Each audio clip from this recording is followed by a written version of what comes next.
Tonight we enter a narrative that was meant to remain untold. Not the sealed archives, not the hidden catalogues, but the collections that no longer exist. Volumes that once breathed with thought, consumed by fire until nothing but dust remained. These were not mishaps, not casualties of time, but eliminated by intention.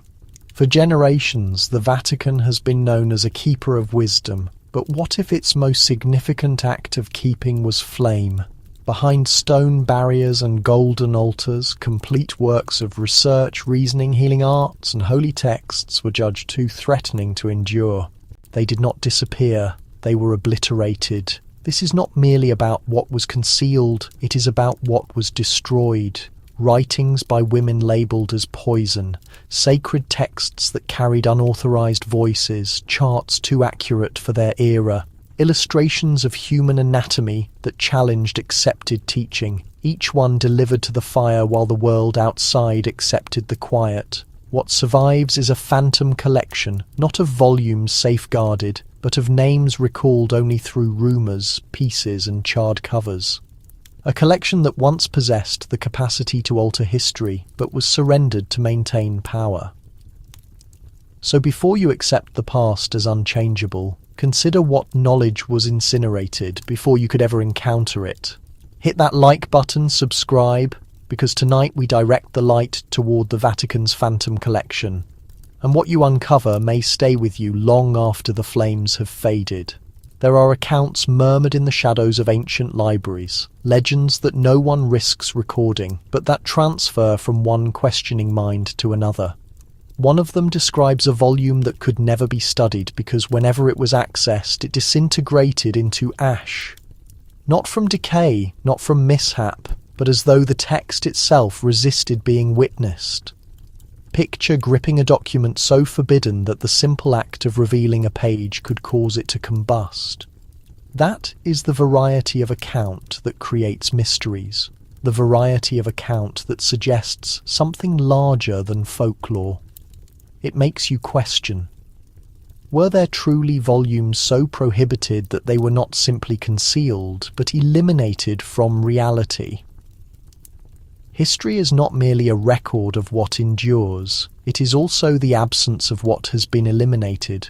We are conditioned to imagine the past as a continuous thread, with documents maintained in collections secured behind stone barriers and metal locks. But there is another dimension, a bleaker one, where flame became a method of control, a means to purify the narrative and ensure no evidence survived. When you envision monks transcribing scripture by firelight, recall also that those identical flames were occasionally employed to devour works they were commanded never to complete. The Vatican has long been recognized for its restricted collections. But what most individuals never consider is what exists beyond those containers.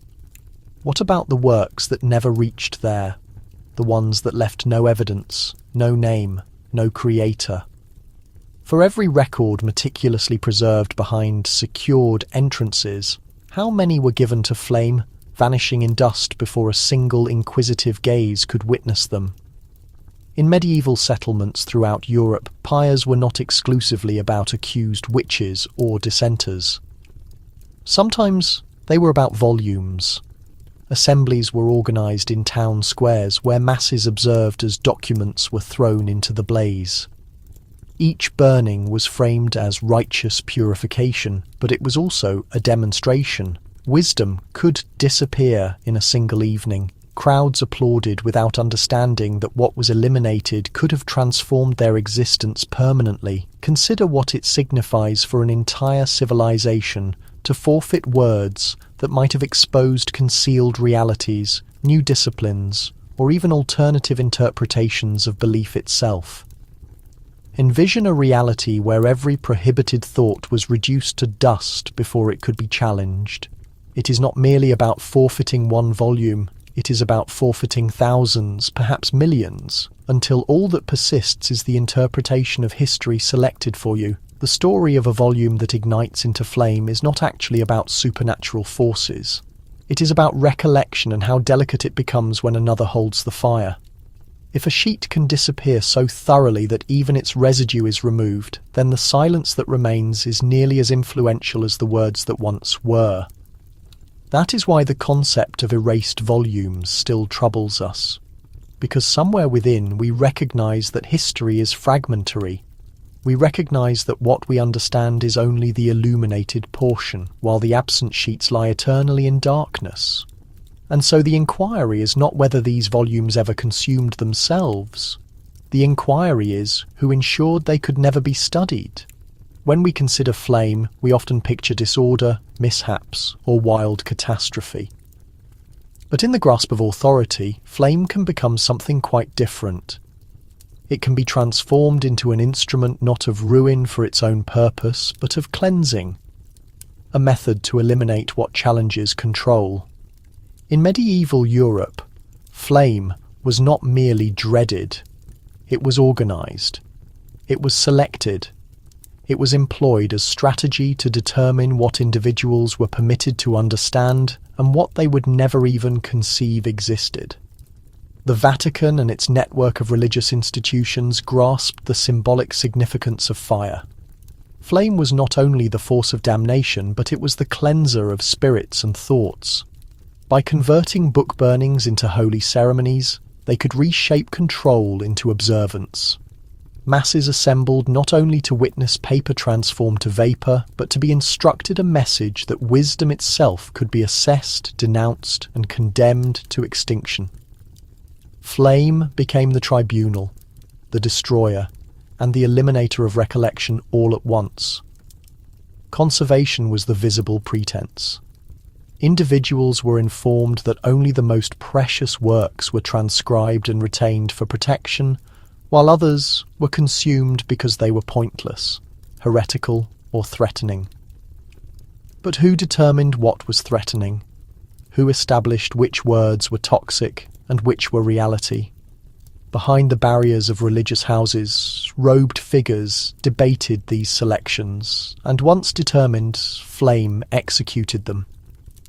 Complete philosophies disappeared, not because they were incorrect, but because they presented a viewpoint that disputed authorized instruction. The transition from conservation to cleansing was gradual but total. Initially, the objective appeared to be rescuing the finest of wisdom from deterioration. Transcribers reproduced chosen works, while others were discreetly abandoned. Before long, though, the act of abandoning became the act of purifying. To not conserve was one matter, but to consume meant pronouncing a work wicked, removing its validity permanently. Flame was conclusive. There would be no remnants, no resurrection, only the silence of dust. By the 12th century, open burnings were widespread throughout Europe. Not accidental occurrences, but deliberately organised spectacles where authorities executed judgments against volumes as though they were living offenders. Masses witnessed it as performance, a demonstration of virtue. But the underlying intention was dominance. If individuals accepted that a prohibited text was so threatening it required burning, they would never attempt to discover what it held. Ignorance was formed not by absence of learning, but by dread of handling the forbidden. We often assume that vanished works of research, reasoning, and healing arts simply deteriorated with age. In actuality, many of them were intentionally eliminated by flame. The strategy was conserve what reinforces teaching, eliminate what disputes it. Flame became a screen, not arbitrary but exact. Wisdom was not permitted to develop organically, it was moulded, restricted, and consumed into submission. When a civilization transforms flame into strategy, recollection itself becomes flammable. What survives is not the entirety of human intellect, but the deliberately selected remnants of it, radiating only where control permits. And in that radiance the darkness extends far, concealing the volumes that were never intended to persist. There is an unusual influence in a catalogue. On the exterior, it appears straightforward, merely a registry of names, designations, and specifications. But when a catalogue determines what is permitted and what must disappear, it becomes something far more threatening. The Index of Forbidden Books, initially established in the 16th century, was more than merely an authorized register. It was an instrument. It informed the world not only what you could not study, but also what had already been eliminated. It was the distinction between recollection and absence, between a living concept and a phantom. The Vatican framed the index as instruction, a benefit to shield the devoted from being deceived. To most individuals, it appeared like an act of protection, as though the Church was defending minds from threatening falsehoods. But behind the refined language of safeguarding was the more subdued reality. The index was not merely about cautioning individuals, it was about removing works from history. Once a volume entered the catalogue, its destiny was determined. Editions were seized, burnings were organised, and in subsequent editions, its designation might not even surface at all. The elimination was so thorough that later generations would not realise the volume had ever been. What makes the index so disturbing is not only the volumes it denounced, but the confidential supplements that came with it. Concealed directives were distributed to inquisitors and church authorities, specifying which works to confiscate instantly, which to examine in secrecy, and which to eliminate completely. These confidential notes never reached the population. They moved only among those authorised to execute the elimination. For every visible entry on the catalogue, there were private deletions executed discreetly, leaving no documentation behind. Between editions of the index, complete works vanished without clarification. Researchers occasionally detected absences, referencing a volume that had once been identified but now was absent from the subsequent edition. When interrogated, the Church provided unclear responses, alleging errors or revisions of approach. But the pattern was too evident. The visible index was only a facade. The actual influence of the catalogue was in the disappearing acts that happened between its sheets. Picture being a creator in the 17th century. You invest your existence into a volume only to awaken one dawn and discover it prohibited. From that instant onward, it is not merely banned, it is condemned. The handful who study it conceal their editions in terror. Collections surrender their possessions. Publishers halt production under threat of consequence. Shortly, the volume is dust, its creator forgotten, its words recalled only by those who murmured them in secrecy. The index provided control a legitimate appearance. It transformed control into an arranged structure, one that could influence generations of intellect. When you discover that particular thoughts simply did not exist in the past, recall that absence is not evidence of lack of knowledge. It may be evidence of elimination. What is frightening is not merely what the index catalogued, but what it selected to eliminate without documentation. Because when history is revised not only by what is recalled, but by what is formerly forgotten, the absence remaining communicates more powerfully than words ever could. It starts on a still evening, when the passages of a medieval settlement are vacant, and the only illumination comes from the celestial body. In a section near the cathedral stands a writing chamber, a location where scrolls and documents are transcribed by hand. Within are containers of parchment ink, still fresh on works of reasoning, research and verse. But tonight, the entrances are not secured to maintain the wisdom protected. They are secured because robed figures are about to come, and what they accomplish will leave the atmosphere heavy with vapour and the earth covered with residue. The monks arrive without sound, bearing lanterns and directives authorised by power greater than any local authority. Their expressions show no sentiment, but their assignment is evident. They are not here to transcribe, they are here to purify. Scrolls are collected in packages, some removed in containers, others assessed too threatening even to transport. Those are cast into metal vessels, the blaze crackling and twisting as generations of intellect disappear in moments. The evening fills with the harsh scent of consuming parchment, an odour that remains long after the flame subsides. To the inhabitants of the settlement, the seizure appears like sacred labour. The monks reassure them it is an obligation, a benefit to shield their spirits from toxin concealed in words. Some residents observe, blessing themselves as the blaze climbs, accepting that threatening volumes are demons being expelled. Few understand that what is consuming might have been wisdom of the cosmos, remedies for disease, or accounts of realms beyond their own. In that instant, the mass learns to dread the written word more than they dread lack of knowledge. When the blaze settles, the writing chamber is not vacant, but it feels void. The containers no longer communicate of variety or inquiry. What persists is only what has been sanctioned, what aligns precisely into teaching.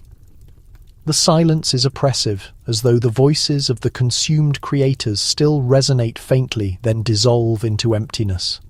For the transcribers who once laboured there, the anguish is overwhelming. They understood the words, they transcribed them with attention, and now they must behave as if those works never were. Some withdraw into submission, others into anguish. A handful risk their existence by concealing remnants beneath their garments, fragments of recollection that persist in secrecy. This is how wisdom vanishes, not always in visible conflicts or magnificent conquests, but in discreet seizures on small chambers illuminated by flames. A single evening is adequate to eliminate the labour of generations. By sunrise, the settlement awakens, unaware of what has been forfeited. They witness the cathedral, they witness the baptismal structure, and they believe devotion is protected. What they do not witness is the vapour that still moves above the structures, bearing with it words that will never be studied again. Residue in the baptismal structure communicates a narrative that no historian documents. They remind us that ruin can dress in the garments of sanctity, that absence can be masked as virtue, and that history can be recomposed, not in magnificent conflicts, but in the discreet consuming of a handful of containers. And once the residue is removed, no one recalls what was absent. Envision a faintly illuminated space in the centre of a religious house. The barriers are covered with containers of parchment. The atmosphere carries the scent of ink and candle substance, and the only noise is the movement of a writing instrument across animal skin. Here sits a transcriber, a figure sworn to maintain the written word. He has invested his existence, decorating documents, adorning letters with precious metal, and transporting wisdom from one generation to the following. Yet tonight he encounters a selection that no admirer of volumes should ever face. On the surface before him rests a document denounced by his authorities. He has been directed to consume it, but his hands shake because he has studied the words and understands they possess merit. The predicament is as piercing as a weapon. To comply means to deliver reality to the blaze. To oppose means to challenge the very organisation that sustains and shelters him, an action that could conclude in banishment or execution. He observes the intricate letters, formed by a hand long vanished. Perhaps the text reveals the motion of the cosmos or the remedies of forgotten physicians. Perhaps it bears a sacred text that relates an account different from the one proclaimed in the church. Whatever it is not lack of knowledge that threatens him. It is wisdom, and wisdom has been assessed too threatening to endure. In the absence of the space, he contemplates a threatening consideration. What if he transcribes it rapidly and conceals the duplicate beneath the floor planks? What if he transfers a remnant to a reliable companion in another religious house? These considerations flash in his consciousness like firelight.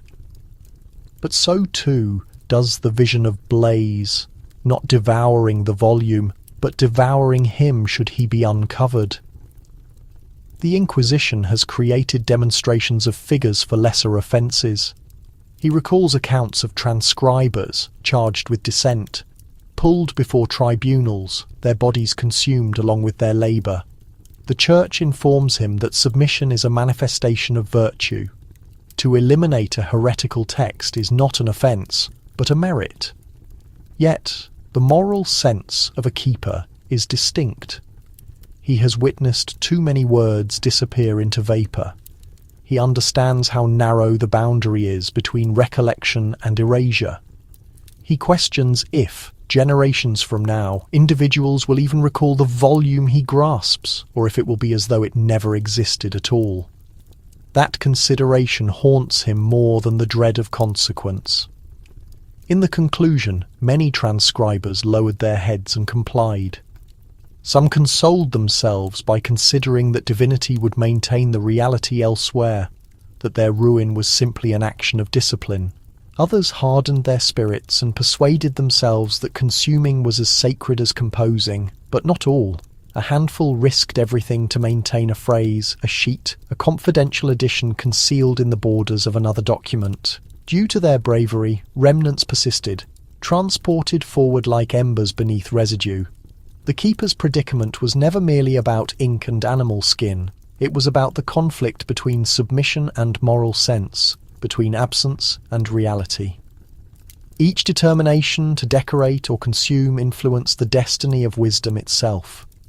And for every volume that vanished, the world forfeited not only a text, but a fragment of its recollection, eliminated by the shaking hands of those trapped between devotion and dread. In the initial generations after the passing of Jesus, the realm of Christianity was not one voice. But many communities dispersed throughout the Mediterranean possessed different recollections of his instructions. Some portrayed him as a physician, others as a thinker, and some as an instructor who informed individuals to pursue reality within themselves rather than in any temple. These recollections were documented in texts that came to be recognized as sacred writings. But not all sacred writings were accepted into the authorized account. Some were hushed, labelled as dissent, and ultimately condemned to encounter flame. Among them were the Gospel of Thomas, the Gospel of Mary, the Gospel of Philip, and others that presented a depiction of Jesus far distinct from the one the Vatican later sanctioned. These compositions communicated against control. They implied that redemption did not arrive only through the Church, but could be discovered in the human essence, in individual revelation and in wisdom transmitted from instructor to pupil. Picture what it signified for common individuals to study words that stated the realm of divinity was not a location above the atmosphere but already within them. Such concepts threatened the very foundation of influence that was constructing around the Church. The determination to consume these texts was not about falsehoods, it was about dominance. If individuals accepted they could discover reality on their own, they would not require priests, bishops, or popes to position between them and divinity. The sacred writings that communicated against did not align with the account of submission. They promoted inquiry. They valued internal awakening over ceremony. For the expanding organization of the Church, this was intolerable. So the texts were denounced, transcribed in secrecy by a handful of courageous monks, and in many instances eliminated in visible blaze. By the period the canon of Scripture was formally sealed in the 4th century, the Church had established a boundary. 4 sacred writings were selected as reality. Numerous others were pronounced incorrect, but naming them incorrect did not eliminate them thoroughly. The Vatican and its protectors ensured the rejected compositions did not persist long enough to dispute teaching. Collections were examined, scrolls gathered, and pyres ignited. For generations, individuals forgot these voices even were. Only remnants persisted, concealed in containers in the sands of Egypt, or interred in religious houses where opportunity would later reveal them. When the Nag Hammadi collection was revealed in the year 1945, researchers discovered many of these vanished sacred writings. Once more, the words of Thomas, Mary, and Philip surfaced after being interred for more than a millennium. They disclosed a Christianity that was not uniform but varied, a movement filled with disputes, inquiries, and alternatives. Their persistence was nearly a mishap, a reminder that reality has a method of escaping even the most intense blaze. The sacred writings that communicated against remind us that history is not only about what was composed, but about what was eliminated. They demonstrate that concepts which promote liberation and self-wisdom were regarded as threatening to an organization that desired submission. And though flame devoured most of their sheets, the resonances persist, murmuring that there was once a period when the account of Jesus was related in many voices, not merely one. In a realm where volumes were transcribed by hand and every sheet took hours to produce, the voices of women who composed were already scarce. Yet some of them attempted to apply ink to animal skin to document visions, verses, petitions, and even research intellect. These women were spiritualists, researchers and seekers who accepted that their words possessed merit. But the figures who dominated the collections and the altars did not witness wisdom. They witnessed danger. The documents of women were often labelled as threatening, named either visions from insanity or toxin from the adversary. And for that purpose, many of their works concluded not in conservation but in flame. Picture a sister in the 12th century meticulously composing her visions of illumination, revealing not only celestial beings but also inquiries about existence and the essence. To her, these compositions were an offering from divinity, intended to motivate others. But to her authorities, they were disturbing, too assertive, too autonomous. Women were expected to remain hushed, compliant, modest. A document composed by a woman was more than animal skin. It was defiance, evidence that reality could communicate through someone the Church did not authorize. The most secure response was to denounce the text, pronounce it dissent, and deliver it to the blaze. There were also women who examined healing arts and wellness. Some composed herbal instructions filled with treatments for disease, wisdom transmitted through generations. Instead of being honoured, these works were named sorcery. The identical hands that could remedy a temperature or facilitate childbirth were charged with serving the adversary. Volumes filled with organic wisdom were confiscated, consumed in town squares, and their creators hushed. The forfeiture was not only spiritual, but functional. Generations of wisdom about wellness and the human body were eliminated in the vapour of terror. Verse composers and thinkers among women experienced the identical destiny. Their compositions questioned affection, fairness, and celestial arrangement. Their concepts suggested that women were not simply carriers of devotion, but intellectuals equal to figures. Such concepts were too extreme for an era dominated by the Vatican's control. Flame became the instrument, ensuring future generations would not even realize these voices had been. For every Hildegard of Bingen whose works persisted, innumerable others were forfeited without evidence. The catastrophe of consumed documents by women is not merely the ruin of animal skin, it is the hushing of half of existence. Picture how distinct history might appear if their words had been maintained, if their wisdom had been permitted to participate in the magnificent exchange of reasoning, research, and devotion. Instead, their compositions were concealed behind the designations of visions or toxin, rejected as insanity or sorcery. What was truly threatening was not their substance, but the reality that they attempted to communicate. When flame devoured the words of women, it eliminated more than concepts. It eliminated potential, and yet dispersed references, remnants, and stories remind us that they were present, they composed, they envisioned. And though the Vatican attempted to transform their sheets to residue, the recollection of their voices still remains, anticipating someone to acknowledge. In the generations after the collapse of Rome, healing arts stood at a threatening junction. On one dimension, there was the wisdom inherited from Greek and Roman physicians, thorough treatises revealing the body, the circulation, the organs, and their operations. On the other dimension stood the climbing control of the Church, which instructed that the body was a carrier of the essence and that excessive examination of its components was disrespectful or even wicked. This collision led to one of the most catastrophic forfeitures in human history, the consuming of healing works that approached too near to teaching. They were not maintained in the collections. They were not transcribed for future physicians. They were assessed, denounced, and eliminated. Picture a document that meticulously demonstrated the circulatory structure generations before contemporary research rediscovered it. To us, it would appear like advancement. But to the protectors of devotion, it appeared like arrogance. If the body could be clarified by illustrations and organic causes, then supernatural events would forfeit their influence.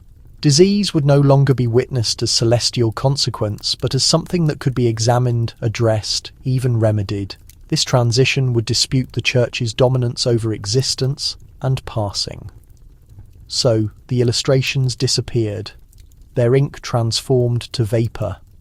The identical destiny encountered volumes on surgery.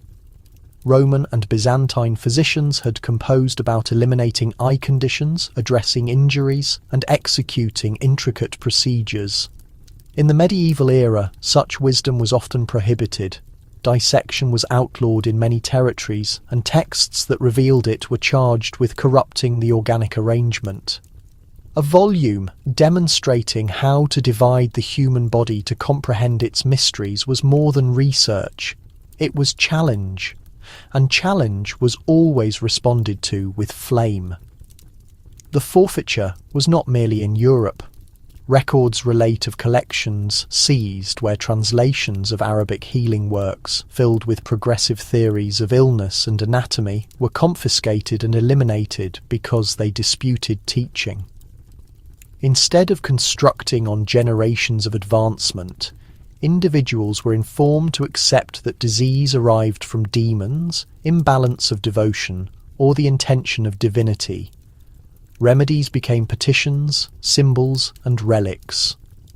Wisdom that could have rescued existences vanished into the blaze, leaving complete generations susceptible to epidemic and starvation. By the period the Renaissance came, many revelations honoured as recent were actually ancient realities rediscovered. The circulation of blood, the operation of the brain, the foundation of bones.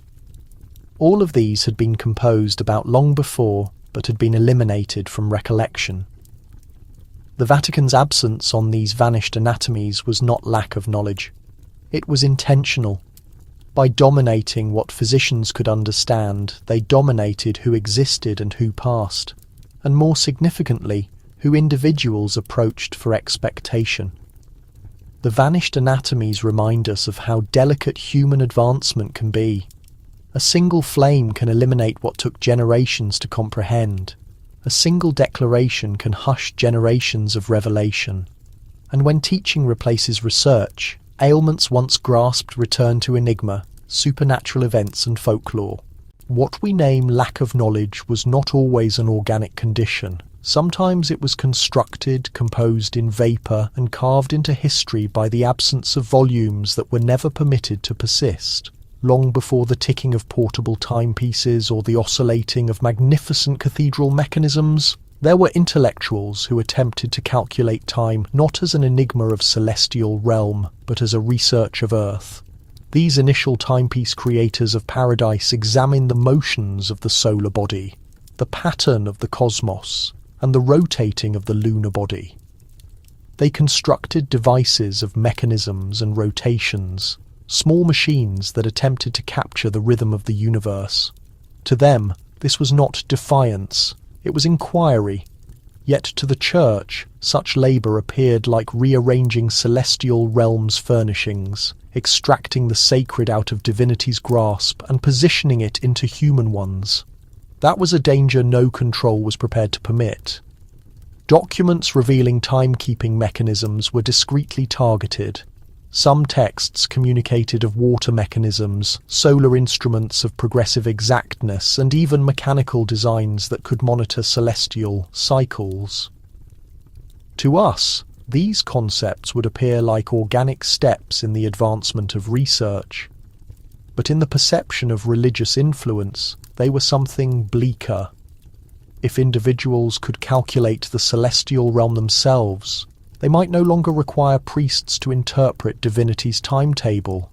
Observances, sacred periods, even the church calendar could be disputed. A machine that counted time was more threatening than a weapon, because it disputed the very arrangement of existence. It is stated that particular scrolls from Alexandria and later from Arabic researchers discovered their method into Europe, filled with illustrations of celestial spheres and theories of planetary motion. These works demonstrated a universe that moved with mechanical grace, not arbitrary or disorderly, but foreseeable and calculable. To grasp such a volume was to glimpse the mechanism of the universe. Yet those who studied them were labelled dissenters. The texts were seized, some preserved under security, many consumed. Superior to eliminate the wisdom than to permit it to diminish the control of Scripture that positioned the earth at the centre of all matters. The ruin was not merely of volumes, but of machines themselves. Early mechanisms that monitored lunar cycles were dismantled. Celestial instruments disappeared into blaze or were interred beneath absence. For generations, Europe faltered, unable to clarify eclipses or compute seasons with precision beyond what the Church permitted. The bells of religious houses told time, but time itself belonged to teaching, not to revelation. When mechanical mechanisms ultimately resurfaced in the 13th century, they were acclaimed as wonders of the recent era. Yet in reality, they were resonances of earlier concepts, remnants that had persisted the blaze in concealed sections of scholarship. What had been eliminated was not the potential, but the recollection that it had already been accomplished.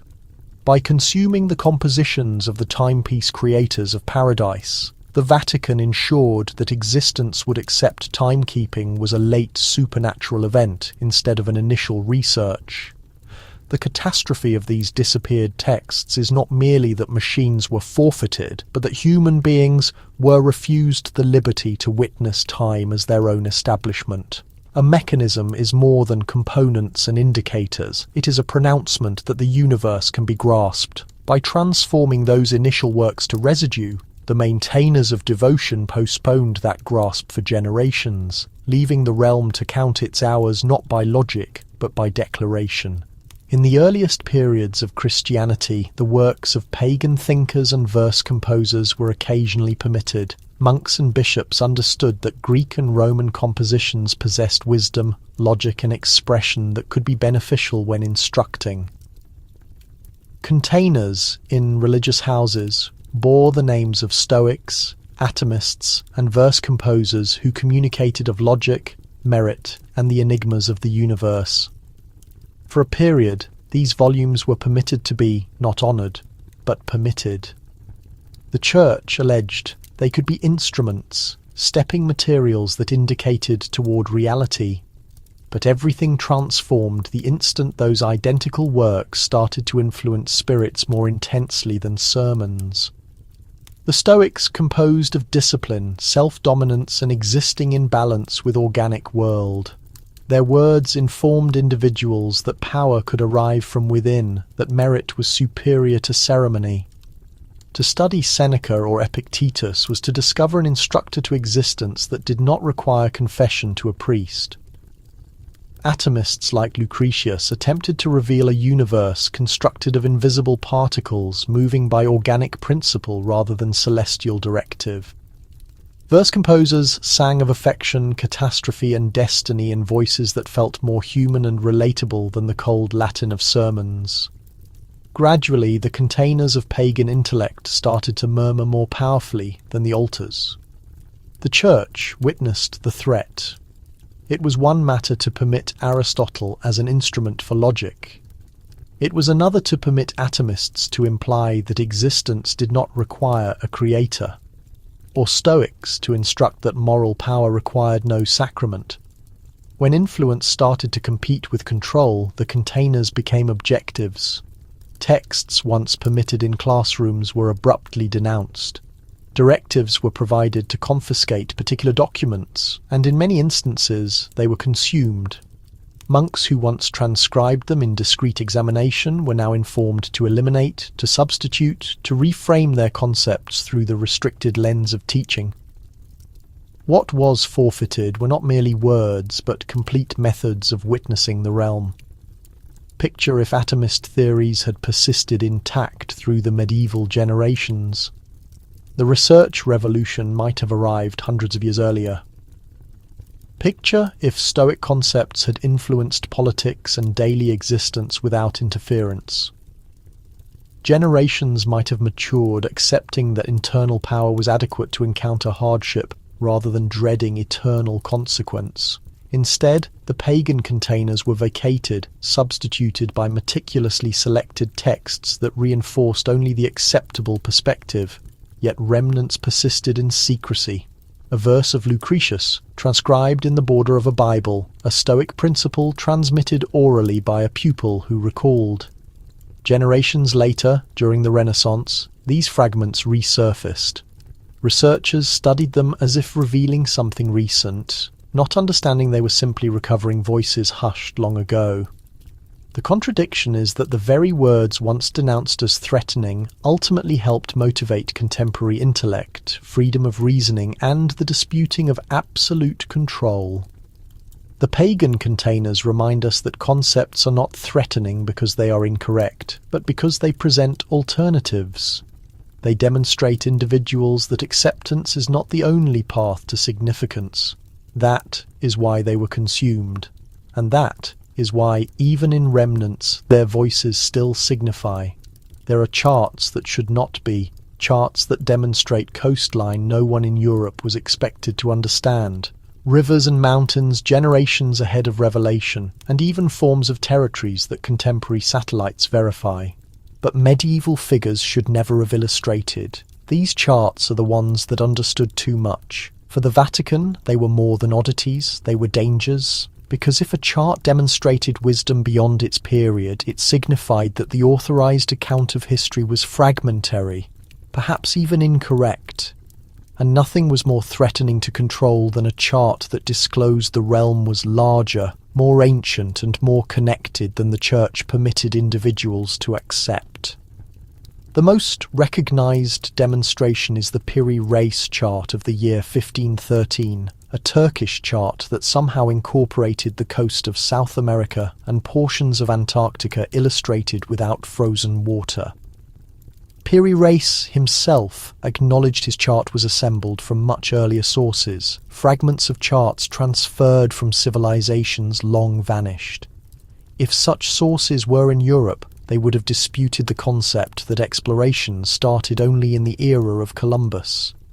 They would have suggested contact throughout oceans generations earlier, perhaps even wisdom from cultures eliminated from recollection. Such implications were completely intolerable. Superior to confiscate these charts, conceal them in secured spaces, or consume them before they raised inquiries no one was intended to pose.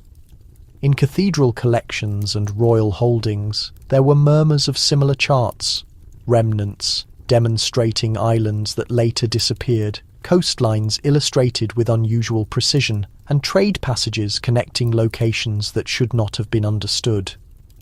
When researchers encountered them, their careers often concluded in absence. These documents were officially dismissed as inaccuracies or fabrications. Yet, in private meetings, church authorities treated them as hazardous proof. Allowing their free circulation would encourage populations to question the church's claim as the sole repository of wisdom. The detailed maps also posed a danger to religious belief. If Antarctica appeared without ice on ancient charts, it meant earlier civilizations had charted it thousands of years before, during a different climate era. That suggested a human chronology much more distant and developed than the sacred timeline permitted. A coastline etched in ink had the power to dismantle centuries of established teachings. So, the fires performed their function. Manuscripts were incinerated under the guise of being erroneous. Only copies held under Vatican control endured, locked away from any sailor or scholar. Still, not everything was gone. A few maps evaded the burning, resurfacing in remote harbours or private ownership. Each time they appeared, they rekindled the suspicion that our predecessors understood much more than we acknowledge. Certain explorers even depended on these concealed charts, navigating coastlines mapped ages ago as though directed by the shades of absent cartographers. The irony is that the age of exploration may have been less about discovery and more about the recovery of knowledge deliberately erased. The saga of maps that revealed too much extends beyond mere geography. It concerns recollection. When a drawing shows a truth ahead of its time, those in command have two options. They can acknowledge the world is larger than their doctrine, or they can burn the paper and hope history is forgotten. Records show which choice was made. There was an age when danger stemmed not only from texts, but from individual terms. A random word noted in the border of a scroll, a phrase whispered in a classroom, even a question put too boldly could arouse suspicion. The Church maintained more than indexes of prohibited books. It also regulated which words were permissible to utter. Over time, an odd, unspoken lexicon took shape, a heretic's glossary, a covert register of terms that could destroy a career or end a life. The words themselves became suspect, and language was watched as strictly as concepts. Take the word soul. In common sermons, it was safe, but philosophers used it differently. For them, soul signified essence, something open to study, discussion, or even measurement. This alteration was perilous. If the soul could be studied like a physical element, it endangered the Church's exclusive control over redemption. Therefore, the philosophical usage of the term was banned. Writers who dared to define it outside of dogma found their writings seized and their reputations ruined. Another forbidden term was substance. In classical philosophy, substance defined the composition of things, the fundamental elements of reality. For thinkers like Aristotle, it was the basis of science. But in a world dominated by theology, substance became a loaded word. The Church used it to explain the miracle of communion, asserting that bread and wine fundamentally changed into the body and blood of Christ. To use the term in any other context was deemed heretical, an affront to sacred belief. Texts that employed it in philosophical debates were destroyed, creating a void in Europe's scientific language that lasted for ages. Even the term sphere caused alarm. It might sound benign, just a shape, but in astronomy it carried immense weight. Ancient learning spoke of celestial spheres guiding the movements of planets and stars. To some, this implied a cosmos governed by inherent laws instead of direct divine action. Such suggestions were unacceptable. Books that described the heavens using spheres were condemned, while safe alternatives phrased in scriptural language were promoted. In this way, even geometry was distorted to conform. The heretic's glossary was never formally published as an accessible document. It spread via hearsay, legal proceedings, and cautionary advice exchanged quietly among intellectuals. A teacher might warn a pupil never to use a specific term in writing. A copyist might subtly alter a word in a translation to avoid scrutiny. Over time, entire academic fields withered because their necessary language had been removed. If the word cannot be used, the idea cannot be explored. And if the idea cannot be explored, it fades into obscurity. The most alarming aspect is the effectiveness of this linguistic control. Authorities did not need to burn every single book if they could simply outlaw the vocabulary needed to think nonconformingly. By restricting words, they restricted thought itself. The heretic's glossary was more than a list of prohibited terms. It was a constraint built from silence, a mental prison where victims never realized the boundaries were present. Alchemy is often only remembered as an odd pursuit to change lead into gold, but in reality, it was never solely about metals. For centuries, alchemy served as a language, a private cipher used by thinkers who wished to explore philosophy, spirituality, and even science without attracting undue notice. Gold represented perfection, silver purity, and mercury represented change. For those who grasped the cipher, an alchemical text spoke not of furnaces and containers, but of the human spirit, the cosmos, and the potential for transformation. But for the Church, this coded chemistry presented too much danger. It gave people a means to discuss prohibited ideas in disguise, and so the cleansing flames were ignited to suppress dissent. In the margins of their papers, alchemists likened the blending of metals to the merging of concepts. They depicted knowledge as something to be purified, impurities as falsehoods to be burned away, and truth as the hidden gold beneath the surface of common existence.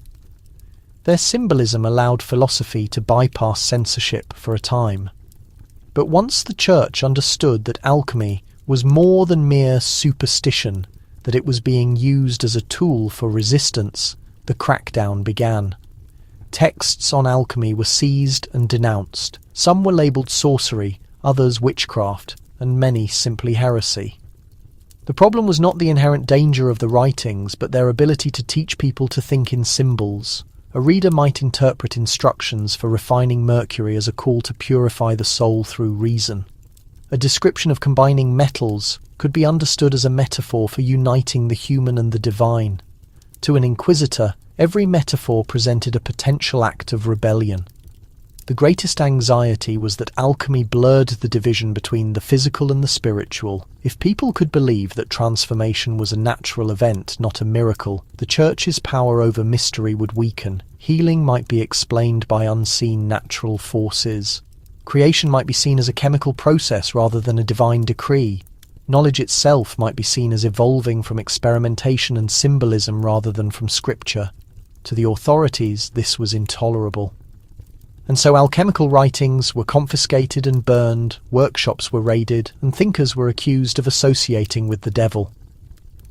The irony is that much of what was destroyed in those fires was not magic at all, but nascent forms of chemistry and psychology. Beneath the coded language were genuine experiments with elements, plants, and minerals. Hidden within the allegories were insights into change, development, and the quest for meaning. But once the fires consumed the documents, all that survived in popular memory was the stereotype of foolish men obsessed with gold.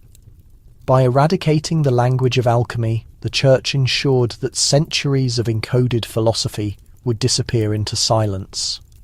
What might have been regarded as the origin of science was reduced to folklore and suspicion, yet even today when we mention transformation, refinement, and inner gold, we echo the sentiments of those alchemists whose words were destroyed but not entirely lost. Their specialized language still shines faintly in the shadows, proving that symbols can endure even the strongest flames. The Inquisition is mainly remembered for its persecution of individuals, but many overlook that books themselves were also brought to trial. A manuscript could be treated like a living heretic, interrogated, judged, and sentenced to death by burning.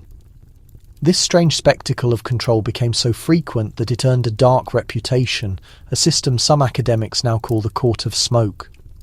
Within its chambers, the fate of learning was determined not by fact, but by accusations, choreographed confessions of error, and finally, the pyre. The procedure began with suspicion.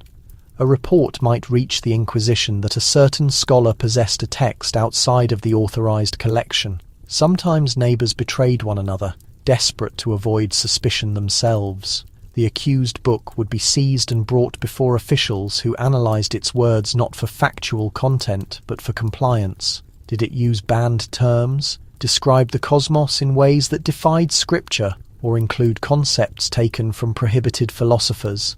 If so, it was designated for trial. Evidence was collected not about the book's substance, but about its effect. Did reading it make someone uneasy? Did it lead a student to pose dangerous inquiries? Did it sow doubt about miracles or the sanctity of saints? These statements were treated as evidence, establishing the book as a corrupting force. Often the accused author had been dead for a long time, but that made no difference. The pages themselves became the culprit, a silent defendant unable to defend itself. The sentencing was presented as a purification ceremony. The condemned text might be paraded in public, bound or sealed shut, as if it were a criminal headed for execution. A past owner might be forced to admit fault, standing before an audience and stating their remorse. Sometimes they were commanded to wear identifying clothing, marked with symbols of heresy, as they surrendered their books to the authorities. The punishment was always public, because instilling fear was the objective. People had to see that even words could be consumed by fire. When the pyre was lit, the crowd gathered as if attending a fiery sermon.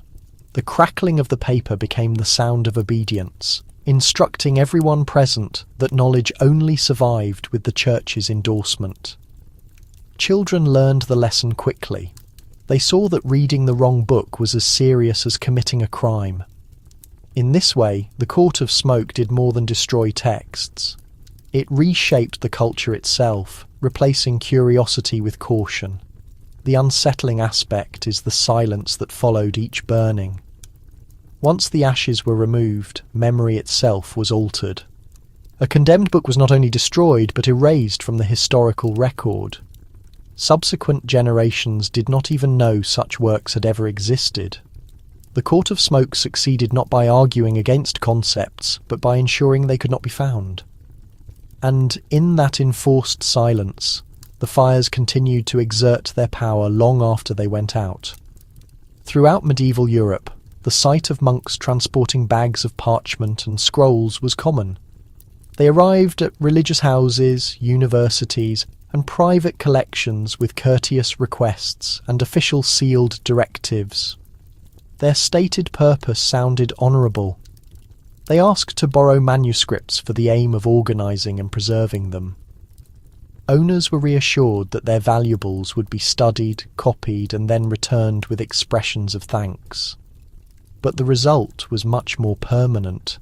The manuscripts rarely reappeared. The monastic sweep was not just a mission to borrow, it was a systematic reduction, dressed in the garments of their faith.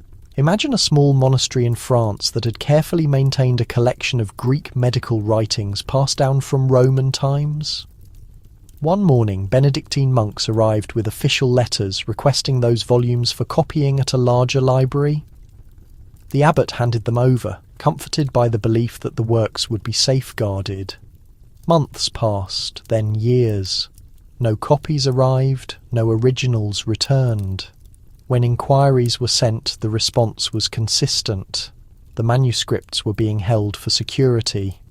Eventually, the abbey stopped asking. What was once part of their history had faded into silence. This happened not once, but countless times across territories. Monks became agents of collection, gathering texts on philosophy, science, medicine, astronomy, and poetry. Each time the transaction was softened with religious ceremony, owners were promised blessings, prayers, or forgiveness for their cooperation. A receipt might be a whispered blessing rather than a written document. And because no one dared to accuse holy men of theft, the losses were accepted as divine will. But beneath the soft language was a calculated plan. By drawing manuscripts into central collections overseen by the Church, dispersed knowledge was steadily removed from local control. Anything that conflicted with doctrine could be hidden or eliminated. Anything useful could be reinterpreted and presented as if it had always aligned with theology. The monastic sweep was effective. It required no force. It relied on trust. And once trust was given, books vanished without opposition. The tragedy is the extent of Europe's intellectual variety that was destroyed. In this way, small rural monasteries that once housed unique copies of ancient works became vacant, their shelves filled only with scripture and approved commentaries. The outside world never realised what was missing because the manuscripts departed quietly and were never returned.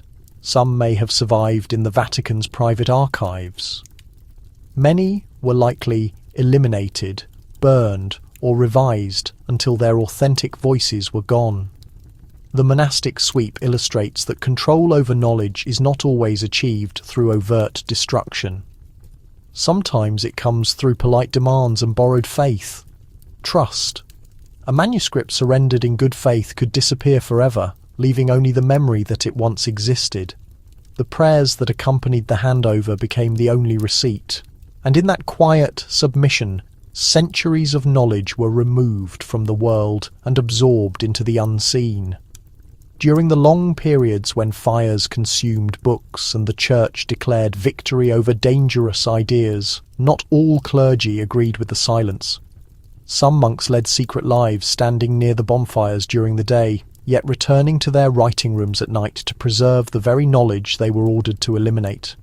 These were the quiet copyists, men who balanced compliance with their own moral sense and secrecy with survival. Their allegiance was not to the inquisitors who issued the commands, but to the words that had been entrusted to human memory. During public burnings, they stood alongside their colleagues, chanting hymns as manuscripts turned to ash. To the onlookers, they appeared as devout participants in the purification, but internally they felt guilt, a persistent pain that every lost book was a permanently silenced voice. And so some of them invented covert methods of resistance. When a condemned work came across their desks, instead of simply destroying it, they layered its writing beneath other texts, creating palimpsests. Manuscripts were scraped and written over so that only a faint trace of the original remained. To the uninitiated, it was innocuous scripture. To those who knew where to look, it was a hidden collection. Others smuggled fragments into the margins. A philosophical line might be concealed as a decorative flourish. A stellar chart could be lightly drawn beneath a page of prayers.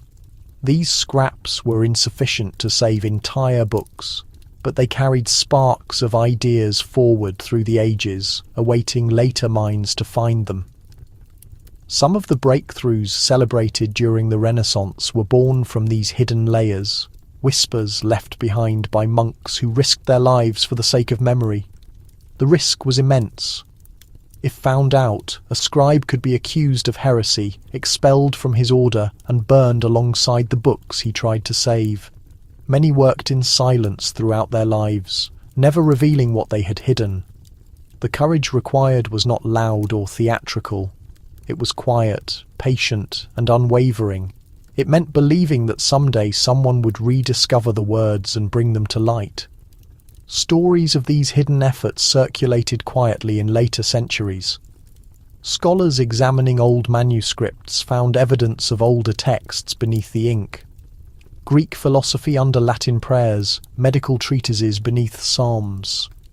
Each discovery was proof that opposition had existed, that not every monk accepted the erasure without question.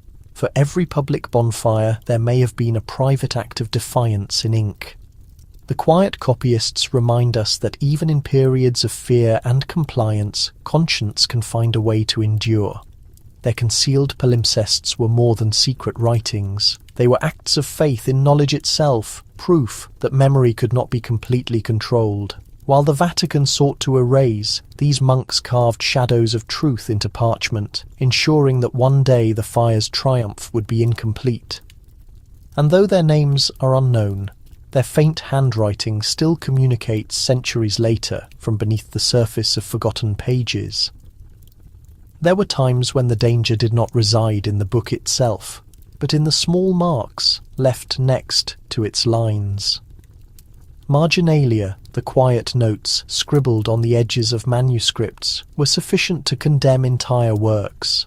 A monk could copy scripture perfectly, without error. But if he added a question in the margin or a doubt disguised as an observation, the entire text could be deemed subversive. And when inquisitors reviewed such manuscripts, their anger was not always aimed at the main content. It was focused on the whispers in the margins, the voices that dared to challenge what was written. Consider a Latin translation of Aristotle. The text itself might have been approved for study.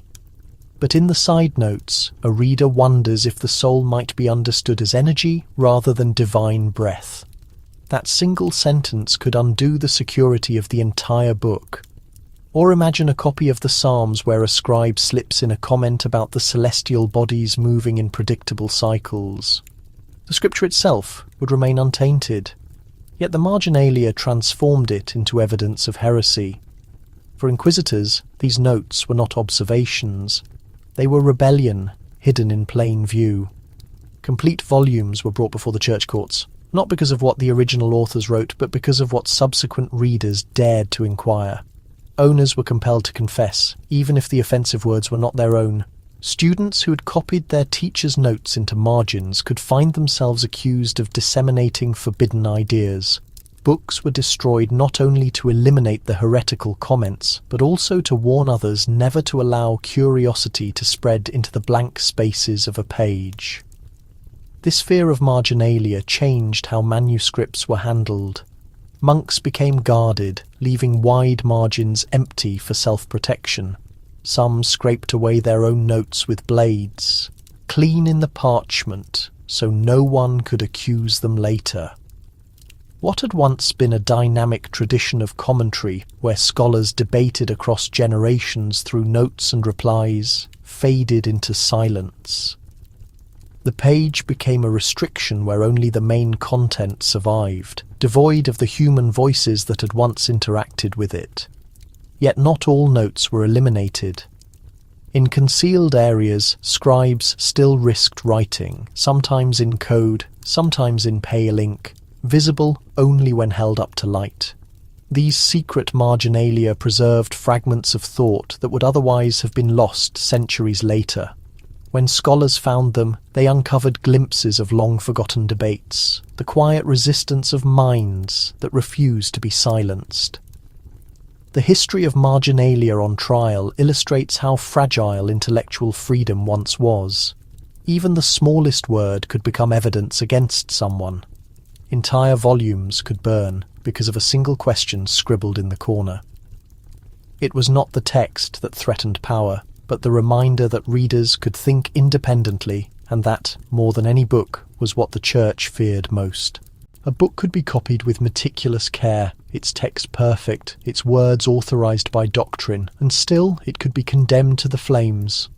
The danger did not always lie in what the author had written, but in the quiet lines left in the margins. These were the notes of readers and copyists, small comments squeezed between the columns, reflections, questions, or doubts. To the Inquisition, they were not harmless scribbles. They were miniature heresies, and they could turn an entire volume into a criminal artifact. Imagine a monk tasked with copying Augustine. He adheres to the rules, reproducing every word accurately, but on the edge of the page he adds a private thought, perhaps a question about the nature of the soul, or a comparison with Aristotle.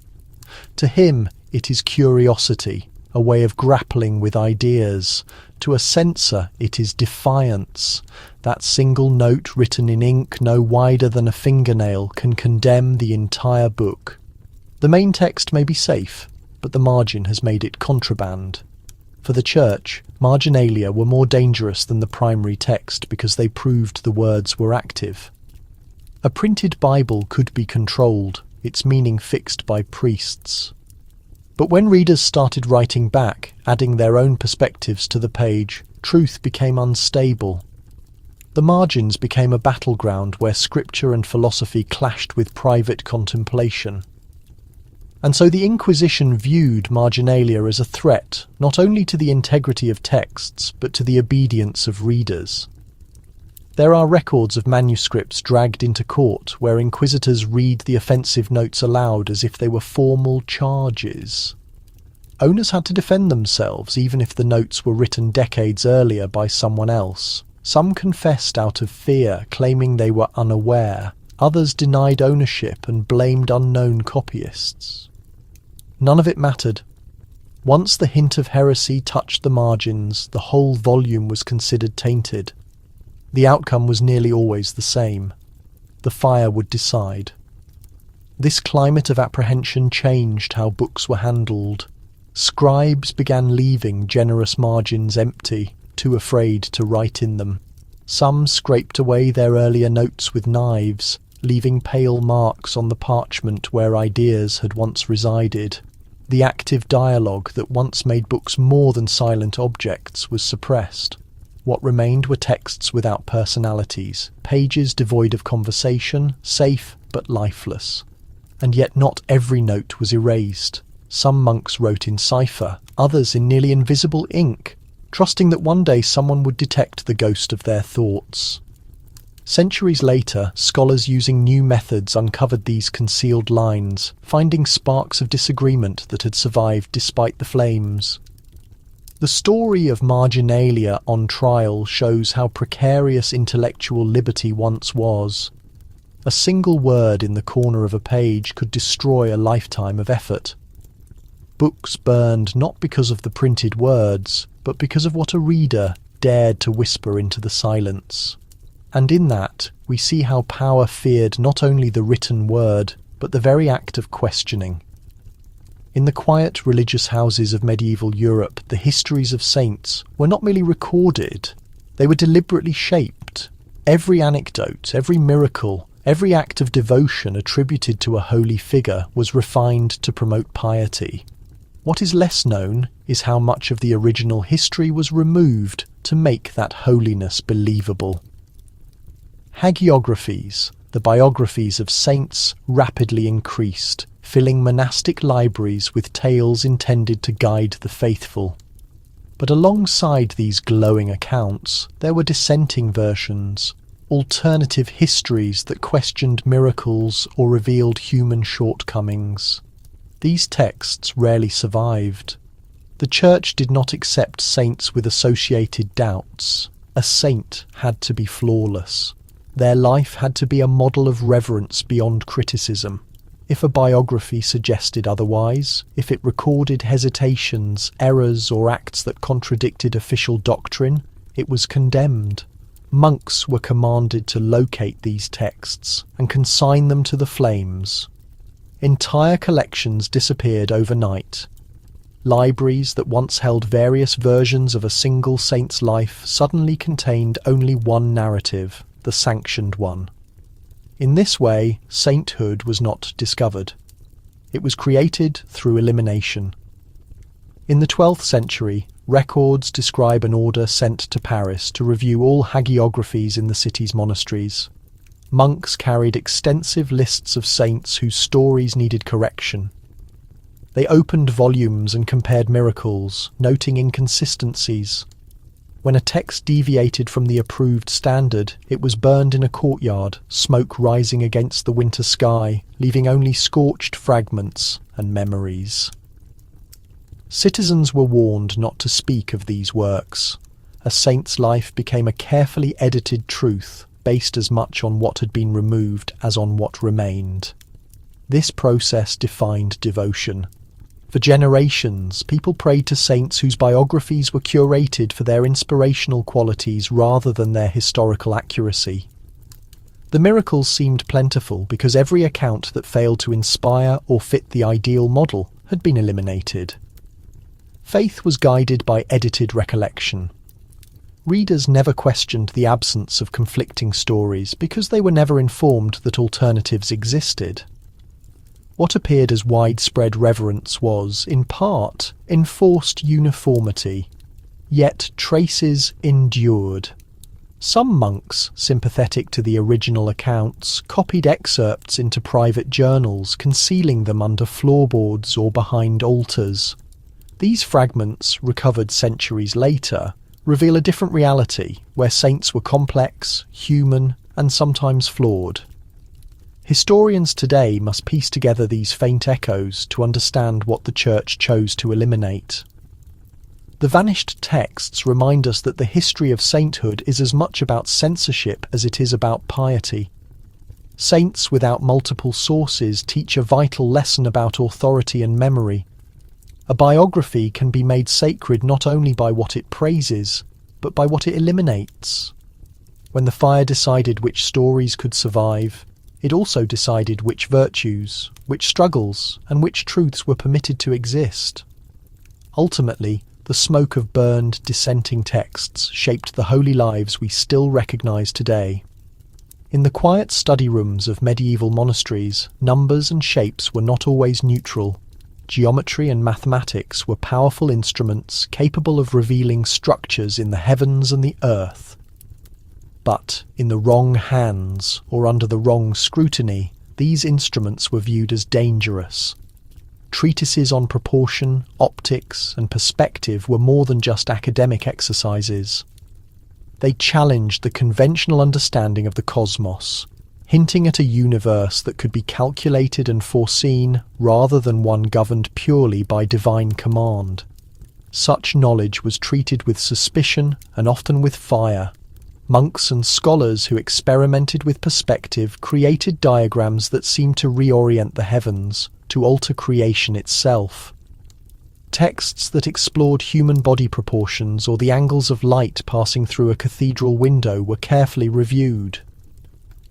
If a manuscript suggested that the universe operated by rules beyond the Church's prescribed order, it could disappear immediately. Collections of mathematical diagrams were moved from library to library, examined by clerics and sometimes condemned as heretical. The border between knowledge and sin was drawn in the margins, and crossing it could mean a book lost to the flames. In one monastery in Florence in the year 1227, a scholar produced a detailed manuscript on optics. He demonstrated how light could bend and reflect, how the sun's rays could illuminate hidden parts of a room in ways that appeared almost miraculous. The abbot summoned him, and the manuscript was reviewed by a council. They concluded that these diagrams suggested secrets that belonged only to God. The scholar was forced to burn his own work in a courtyard, his hands shaking as pages turned to ash. The other monks watched silently, learning that discovery could be hazardous. This fear was not limited to optics. Treatises on proportion, whether used in architecture or art, were also viewed with suspicion. If a drawing suggested a new way to measure the human form, or to design a structure in alignment with celestial patterns, it could imply that humans could control what had previously been understood as divine order. The fire of censorship was as precise as the geometry it destroyed, eliminating ideas before they could encourage further exploration. Yet some knowledge survived, concealed in personal notes or encoded in illustrations disguised as religious art. Palimpsests revealed faint lines beneath prayers and psalms, diagrams that could be reconstructed centuries later. These surviving pieces hint at a world where math was a language of curiosity rather than sin. They show that the Church did not fear numbers themselves, but the way they might change people's perception of the cosmos. The geometry of sin reminds us that knowledge has always been a contested territory. A line drawn in a diagram could be considered threatening, and a simple measurement could challenge authority.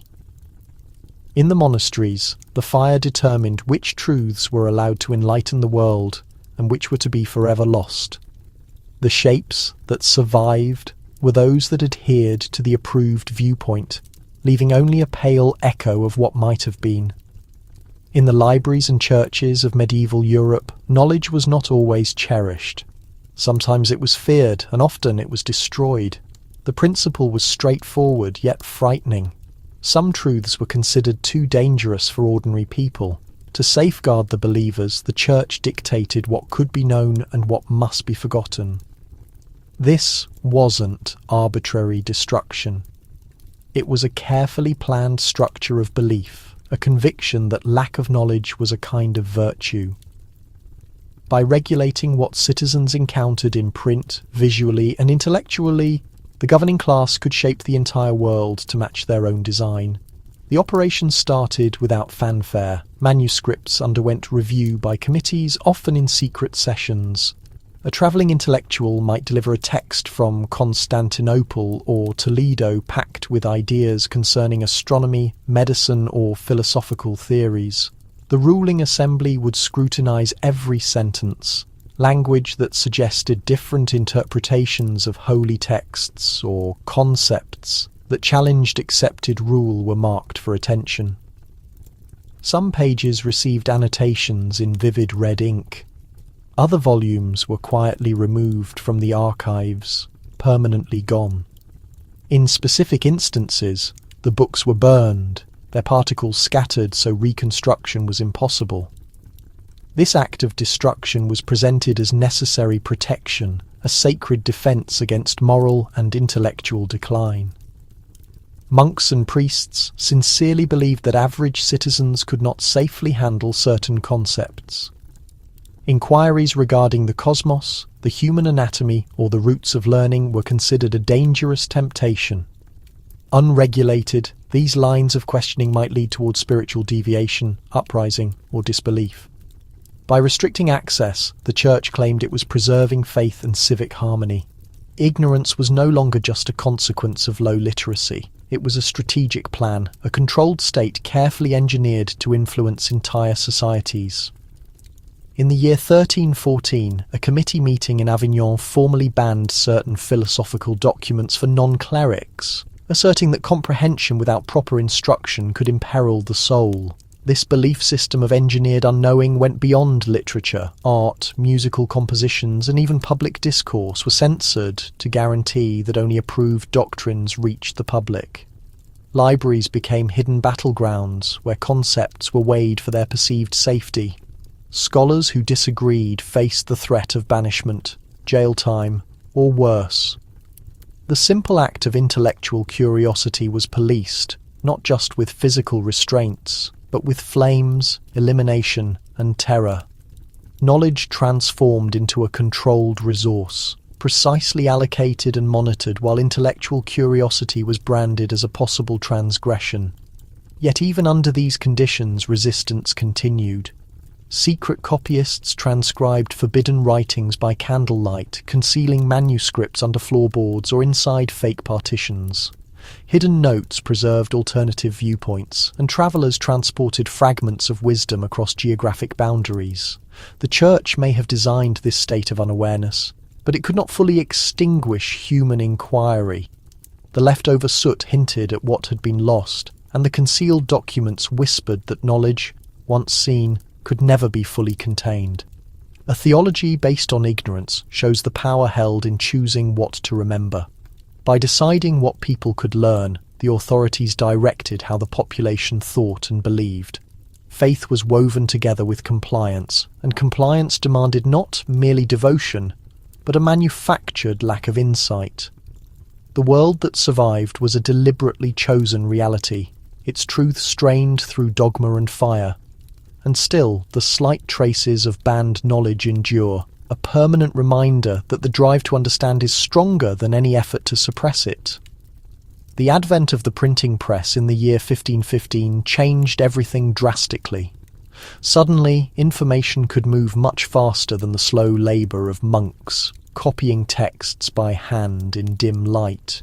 Books multiplied rapidly, disseminating ideas across metropolitan areas, regions, and vast continents. What had previously been restricted to religious institutions or royal collections now filled the hands of merchants, university students, and intellectually curious commoners.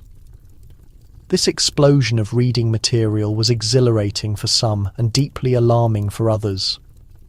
Powers that had long managed information were suddenly confronted with an unprecedented challenge.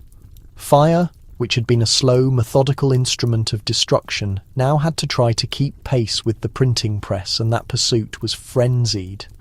Press operators like Johann Gutenberg and Aldus Manutius were respected for their technical skill, but their printing machines were viewed with deep distrust by religious authorities.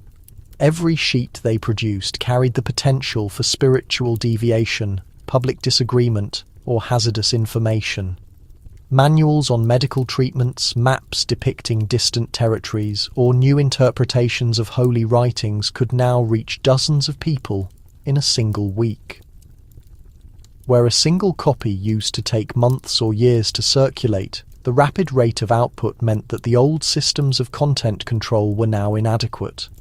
Monks could no longer depend only on careful library classification or covert annotations. censorship fires had to be hotter and burning pyres had to be ignited more rapidly. In the year 1522, a council meeting in Mainz issued a directive for local officials to confiscate all printed material that lacked authorization. Entire printing houses were raided, presses were dismantled, and unprinted manuscripts were seized. The city streets carried the sharp scent of combustion and ink. Authorities insisted this action was essential to shield the public mind. Yet the very spectacle of destruction attracted public notice. Crowds gathered to witness fire-consuming words, and curiosity spread even faster than the newly printed pages themselves. The church found itself in a complex situation. The more material they destroyed, the more the populace desired to see what was forbidden. Printers adapted quickly, finding methods to conceal authorship, disguise the origin, and move copies across borders secretly. Exiled scholars relocated printing equipment secretly to metropolitan centres like Venice, Paris, and London. Each new printed edition became an act of subtle rebellion, a way to oppose established power without risking open conflict.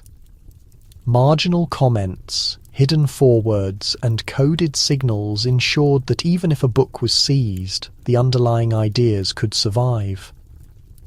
The printing press did more than simply reproduce text. It established interconnected networks of learning that authorities could not fully manage. This period revealed the limitations of engineered unawareness. Fire could still consume paper, but it could not extinguish the thirst for knowledge.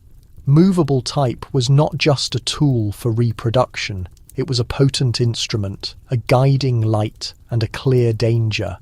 The censorship pyres became a reaction, constantly attempting to match the press's output, yet consistently falling short. Information had gained unstoppable momentum, and the world stood at the edge of a great transition. The religious authorities, the state, and powerful entities could proclaim what they wanted understood, but the presses guaranteed that information would escape, expand its reach, and continue to exist. The intense struggle between printing technology and burning pyres was the first public indication that the period of controlled unawareness was coming to a close, and the fundamental human drive to read, learn, and comprehend could not be eradicated by fire. The city awakens to the combined scent of smoke and old paper. Streets are filled with vendors and children, and in the central square, a pyre is already emitting crackling sounds in the daylight. It is midday in the year 1530, and the public square is filled with an odd public display. People gather not to buy essential goods, but to watch words disappear into the flames. Scrolls, massive volumes, and short pamphlets are brought forward, handed over by hesitant individuals, and thrown into the fire as if the action of releasing them will safeguard them from dangerous concepts. The resulting smoke drifts upward, a ribbon of grey marking the city horizon. The wind carries it into back alleys where the youngest onlookers press their faces against doorways. They quickly learn that knowledge can be dangerous, that the odour of burning paper delivers lessons in compliance. Merchants quietly discuss the books they once sold, pages that contained maps to places they would never reach, cures for illnesses their children now suffer from, and narratives of individuals who dared to question the established world. Mothers pull their children back, not from physical threat but from the danger of curiosity, and fathers nod solemnly, as if understanding the reason for the fire will make them more acceptable citizens. Yet eyes are drawn toward the flames, and minds wander even further afield. Even when physical books are destroyed, the underlying concept of them lingers, and the fire, rather than fully eliminating all, disseminates subtle messages in its own way. Some copyists observe from the shadows, concealed behind transport vehicles or under temporary fabric shelters, quickly sketching the singed page edges and committing sentences to memory that will never be written again.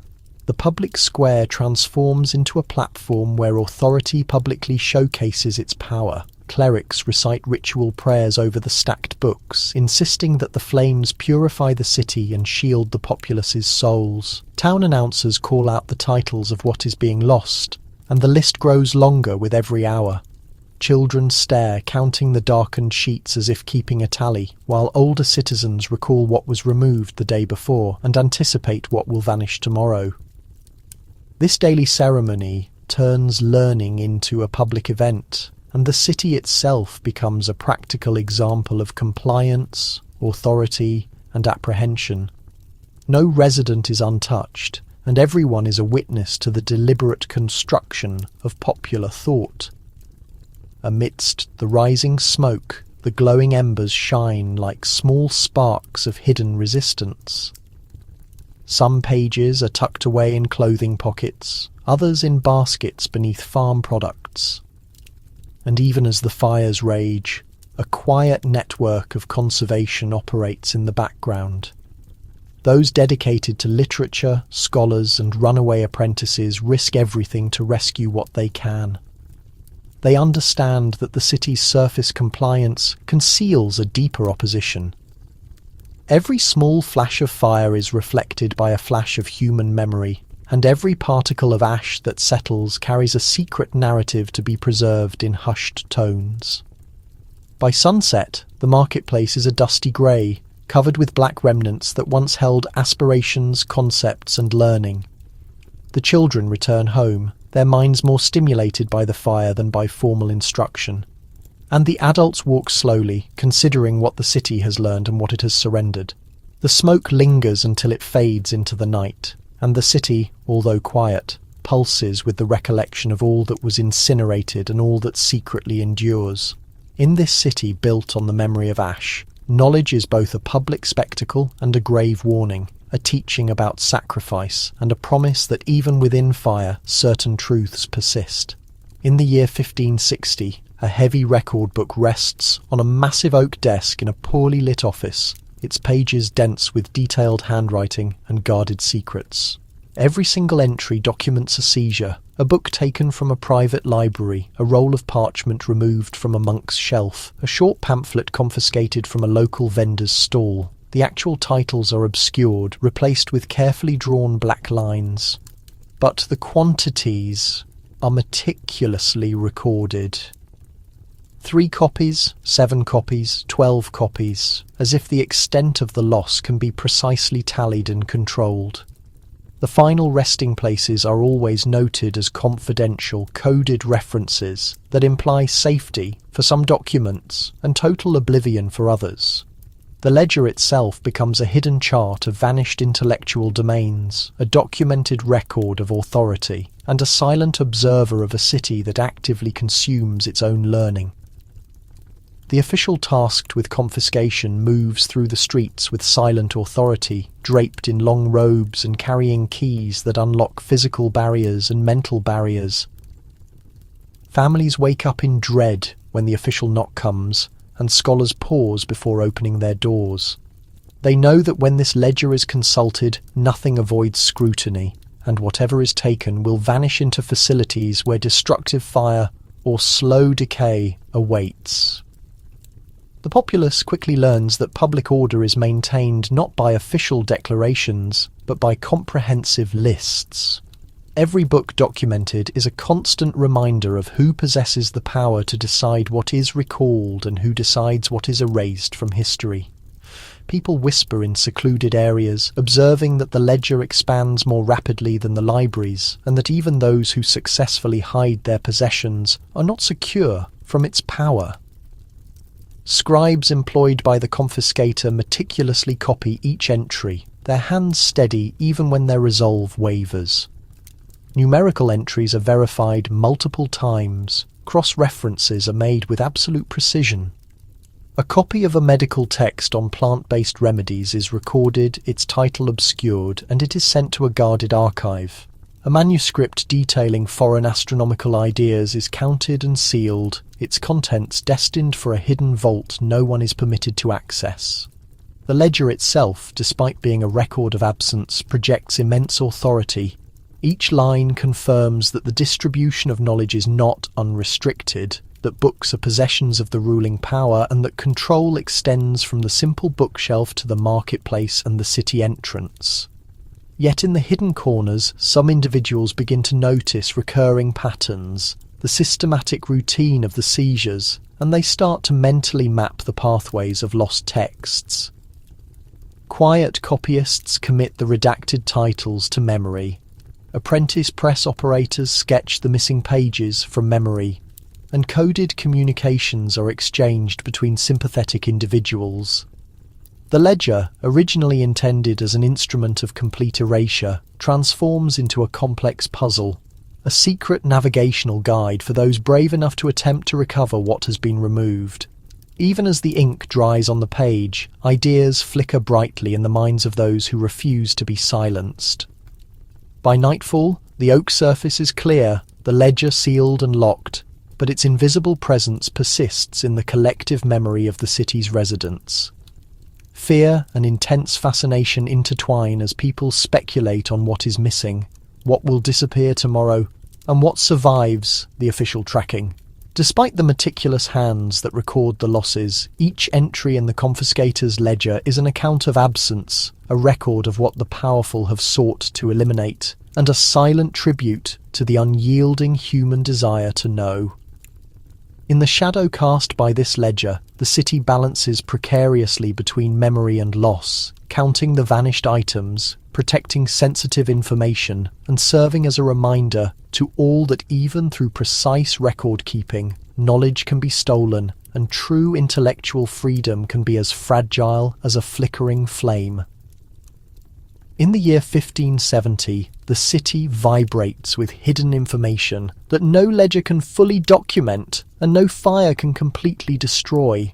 In concealed spots within markets, in the narrow service areas of apothecaries, and in the rough-hewn workshops of stoneworkers, fragments of banned information survive solely through oral tradition. Healing recipes, dye chemical compositions, architectural innovations, and ancient prayers, long officially erased, pass from person to person in soft-spoken communication.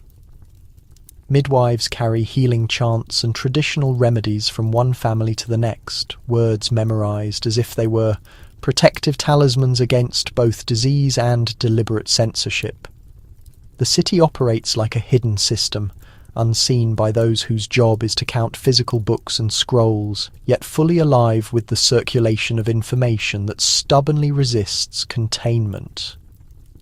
The keepers of this knowledge are not formal academics, yet they are the essential guardians of what the ruling powers attempted to eliminate.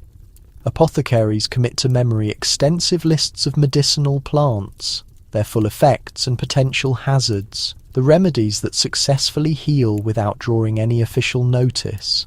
Stoneworkers carve secret symbols into wall structures, complex technical instructions embedded permanently in the city's foundations, a silent acknowledgement of skills that predate the religious decrees. Midwives softly share the names of specific plants and ancient chants with new mothers who will reliably remember and repeat them, establishing a chain of spoken knowledge that outlasts official records and consuming fire. The preservation of these words becomes an unassuming rebellion of the common person, a strong declaration that knowledge belongs not to the official record but to the people who actively utilize it. In dimly lit, narrow passages and behind sealed windows, apprentices meet to write down what they hear, sketch technical drawings from verbal instructions, and pass these documents on in folded pieces of paper. The carriers are keenly aware of the risk of being discovered, the severe cost of making a mistake, and yet they continue their work. Each remembered fragment of information is a small act of protest, a method to ensure that what the powerful seek to eliminate continues to exist. They communicate using ambiguous language, in phrases that only those with a genuine need for the information will fully grasp. And in this manner, they successfully hide entire libraries of data in plain view. The city itself becomes a living storage unit, constantly moving through the actions and minds of those who refuse to forget. Children learn by direct observation, repeating the rhythmic chants and tracing the specific marks left by the stone workers, absorbing vital lessons that are never committed to writing. Families pass down private information in hushed, low voices, formulas and treatments that endure specifically because they are memorized, because they are actively put into practice. In domestic cooking spaces and work environments, in outdoor courtyards and public avenues, the invisible connections of learning tie the community together, completely defying the mandates of authority with every single remembered detail. Even as priests and official administrators aggressively enforce content control, the city collectively breathes a quiet defiance, a persistent rhythm of whispers that can be neither officially documented nor completely extinguished. By night, the carriers disperse, returning to their individual homes with the day's newly acquired information safely secured within their memories. The apothecaries lock their supply cabinets, the stone workers conceal their technical sketches, and midwives carefully tuck small pieces of the chants into the lining of their garments. The city sleeps under the vigilant observation of the ruling class. Yet within its deep structure, knowledge flows completely unseen, transported in hushed voices, protected by individuals who understand that even the smallest piece of information can survive. This is a world that actively destroys what it fears. In this extensive network of memory, the past manages to survive. The forbidden material endures, and the ordinary people become the silent custodians of what can never be entirely lost.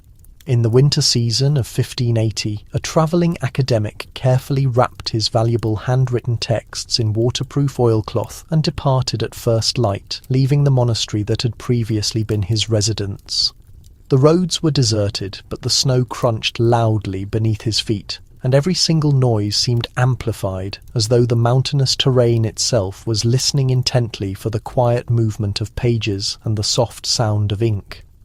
He had personally experienced the severe cost of knowledge, the required price of non-compliance, and now he carried it physically in his hands, a lifetime of suppressed information silently following him over high peaks and through dense forests where the intense wind was painfully sharp. Each chapter he successfully transported was a genuine treasure, but every step forward involved risk, because the authorities had informants and eyes in places far beyond the city's defensive perimeter. He navigated across frozen streams and tight mountain paths, mentally recording the routes, the distinctive groups of trees, and the shapes of massive rocks that could offer him sanctuary if a pursuit began. Nights were spent resting in abandoned farm buildings and unused religious structures where he would light a small candle and painstakingly copy portions of his texts onto new parchment, creating duplicates that might survive even if the original manuscripts were confiscated. The candle flame was unstable and cast exaggerated, strange shadows, but for him these were companions, silent witnesses to a critical, secret task that had to continue regardless of the danger.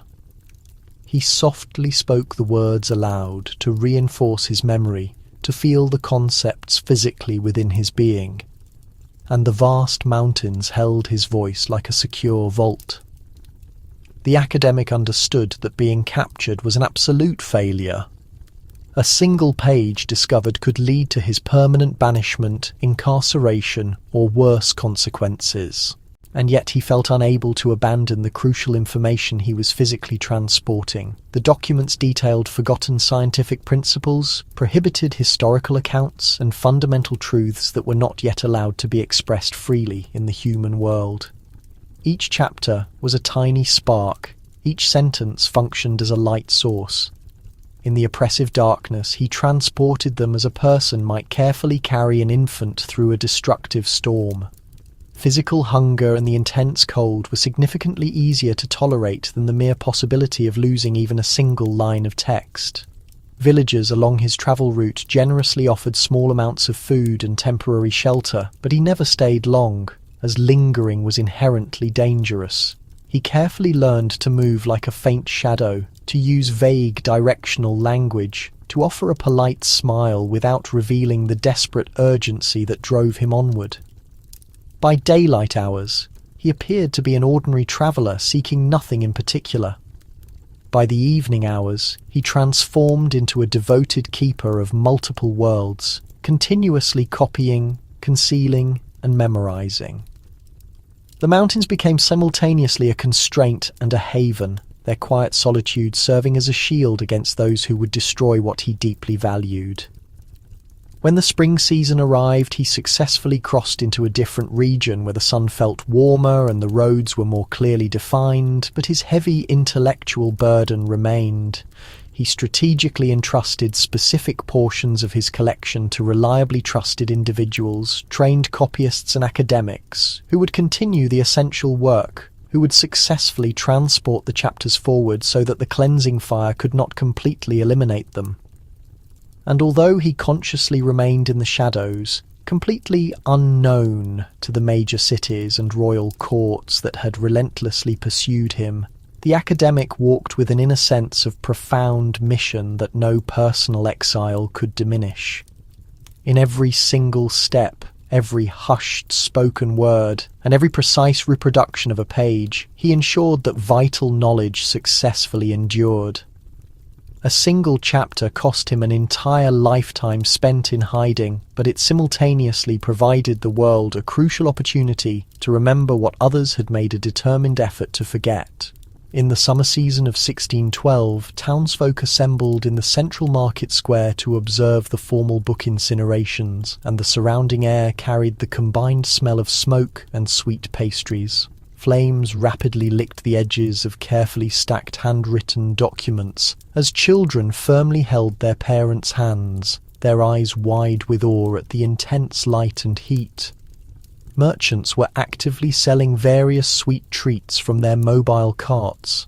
Musicians skillfully played stringed instruments and wooden flutes, and the surrounding crowd loudly cheered, mistakenly believing they were actively participating in a joyous celebration, completely unaware that every single cheer commemorated the elimination of stories their own grandchildren would never get the chance to read. The fine ash spiraled upward into the sky, appearing white and light like fresh snow, and gently settled onto the cobblestones as if the world itself was actively attempting to maintain the illusion that absolutely nothing of value had been lost. Bakers and herbal remedy sellers, metal workers and midwives all mingled freely in the square, loudly applauding the public spectacle. And no single individual openly questioned why these specific books were chosen for destruction, or why other documents were notably absent. The pyre burned with consistent intensity, each page edge slowly curling and darkening until it became brittle charcoal, and the cheering crowd tossed small coins into collection hats for the musicians who played melodic tunes that sounded almost celebratory. Yet every musical note played was effectively a formal funeral for vital learning. Children were actively laughing and running through the light, falling ash, completely unaware they were running over centuries of complex human thought, technological innovations, and deep narratives that had once been the rightful property of brilliant academics, meticulous copyists, and creative visionaries. Town announcers formally proclaimed the titles of the condemned books as if they were prestigious awards, and the names sounded like obscure puzzles to most listeners. But for those dedicated individuals who had studied the officially forbidden material, each single title represented an entire intellectual universe. Astronomers, complex mathematicians, and eloquent poets saw their valuable works reduced to mere smoke, and the general public cheered enthusiastically, seeing only a brief moment of excitement and bright light. The academics who observed the event from concealed windows immediately understood that the public spectacle was deliberately designed to reassure the populace, to make people firmly believe that the loss was a necessary component of a grand celebration rather than a severe, unmistakable warning. Each aggressive flame delivered a lesson that the ruling authorities hoped would firmly take root. Obedience to authority was presented as genuine safety, intellectual curiosity was branded as a dangerous risk, and public joy could be artificially created from an act of mass erasure. Families held small picnics on the outer edges of the public square. Children were happily feeding the local pigeons while the pyre continued its work. and no person openly questioned why specific texts never reappeared in the public archives, why some ink appeared to completely vanish before anyone could successfully read it. The fine ash drifted continuously into nearby houses, into baskets filled with clean laundry through open windows, and gently settled onto floors, as a constant physical reminder that official knowledge could be simultaneously omnipresent and utterly absent. The dense smoke transported specific stories that would survive only in the fragile realm of human memory, softly whispered by the few individuals who had physically seen the manuscripts before their destruction by fire. Memory thus became a secret, living archive, a direct replacement for the tangible pages that would never be held again. By the fading light of evening, the flames had significantly diminished, leaving behind only small, glowing embers that audibly hissed against the rough cobblestones, and the large crowd slowly began to disperse, gently humming the melodic tunes that had been intentionally composed for celebrations of genuine joy rather than solemn mourning. Children asked simple questions about the smoke, and older family members merely smiled, incorrectly stating it was merely like snow, soft and completely harmless, while the actual truth was much heavier and more severe than any winter storm. As the town square gradually emptied, dedicated academics and wandering seekers carefully recovered whatever fragments they could find from the periphery of the square, tiny pieces of ash and partially burned parchment that might still contain legible letters, numerical data, or profound ideas. The public festival had officially concluded, but the critical work of remembering had just critically commenced. Because even when fine ash is intentionally presented as soft snow, some truths possess the strength to completely refuse to vanish. In the winter season of 1579, the vast marble halls of the Vatican were completely silent, except for the distinct echo of solitary footsteps on the polished floor. And the entire atmosphere carried the combined scent of fresh sealing wax and old paper dust. Academics draped in elaborate robes and wearing symbolic rings passed through long corridors lined with towering shelves. Yet, a large number of these shelves were noticeably empty, marked only with formal catalogue numbers that promised the existence of books but held absolutely nothing tangible. These vacant spaces were ominously referred to as the Archive of Ghosts, a designated location where vast quantities of knowledge had been officially claimed, meticulously documented, and then deliberately erased. Each missing volume left behind an intellectual void that seemed to subtly breathe, and the clerks employed in that area spoke only in low whispers, as if the physical absence itself possessed a palpable voice. The catalogue numbers were extremely accurate, written with painstaking care, in deep ink that reflected a faint light under the flickering candlelight, and they listed detailed information about books focused on complex astronomy, advanced medicine, subtle philosophy, and artistic principles. Each index marked the history of a document that had once existed, a mind that had reached across the decades only to be erased. Visitors could tour past these shelves and admire the meticulous arrangement, yet the nature of what was gone was never revealed. The unseen presence of lost wisdom hung in the air, undetectable to the physical eye, but sensed by anyone who spent too long in the Archive of Ghosts. Silence served as an instructor, and emptiness was the curriculum. Monks and clerks who had endured earlier purges moved quietly through the rows, trying to avoid notice, committing to memory titles and authors, inscribing in their minds what they could not hold. A few left cryptic marks hidden within the borders of remaining texts, brief reminders that a certain volume had once been there. A principle had been calculated, a narrative had been recounted. These marginal notes represented tiny acts of defiance, minor tracks, left in the aftermath of obliterated history. Visitors often inquired about the reason for the vacant shelves, and the staff offered plausible explanations citing inventory, temporary loan, or necessary preservation. However, the reality was considerably more grim. Texts had been removed from private collections for destruction or for the purpose of control, and the catalogue numbers stood as the sole proof that they had ever been compiled. Every void was intentional, a space deliberately fashioned to shape understanding and impress upon the inquisitive that access to knowledge was a restricted favour and that oblivion was compulsory. The archive of ghosts contained not what remained, but the inherent strength of what had been eliminated, and the dynamic opposition between presence and absence generated a kind of heaviness that felt almost tangible.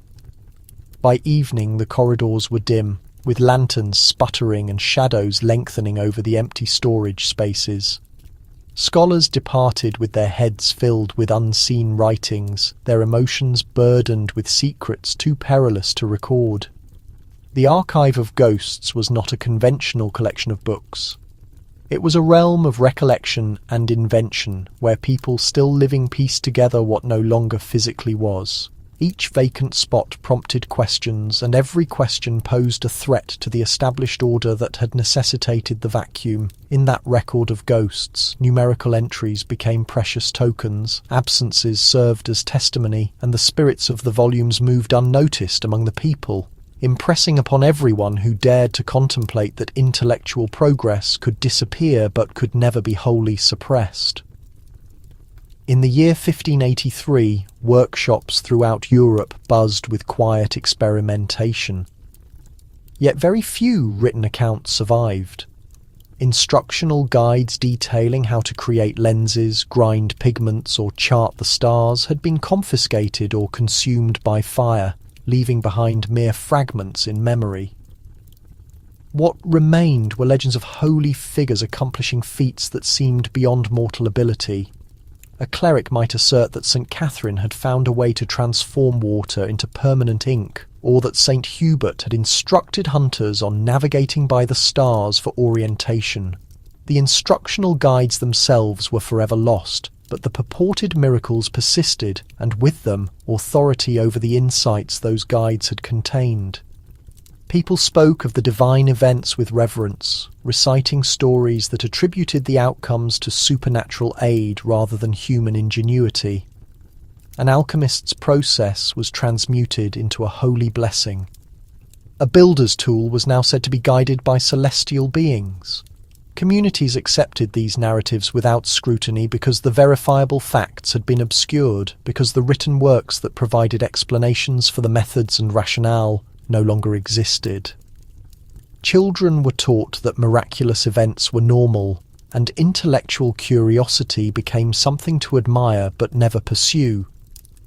The breakthroughs that could have advanced medical treatment, civil engineering, or artistic expression were concealed behind a veneer of sacredness, and those who had once held the specialized information were driven into seclusion or exile. Monks and apothecaries retained the detailed instructions tucked away in private journals or whispered to apprentices. Yet the public narratives consistently framed the discoveries as divinely inspired. In Florence, a device used to determine the rate of water flowing through a channel was described as a gift from St. Lucia rather than the work of an astute engineer named Paolo. In Paris, a chemical process that could keep food fresh was recounted in homilies as a wonder bestowed by Saint Genevieve. The act of crediting saints with knowledge accomplished more than simply celebrating devotion. It eliminated ownership and established a hierarchy of comprehension, understanding where only the ruling religious body decided which thinkers deserved acknowledgement. By eliminating the instructional texts and attributing innovations to sainted figures, those in authority dictated the flow of information for future generations.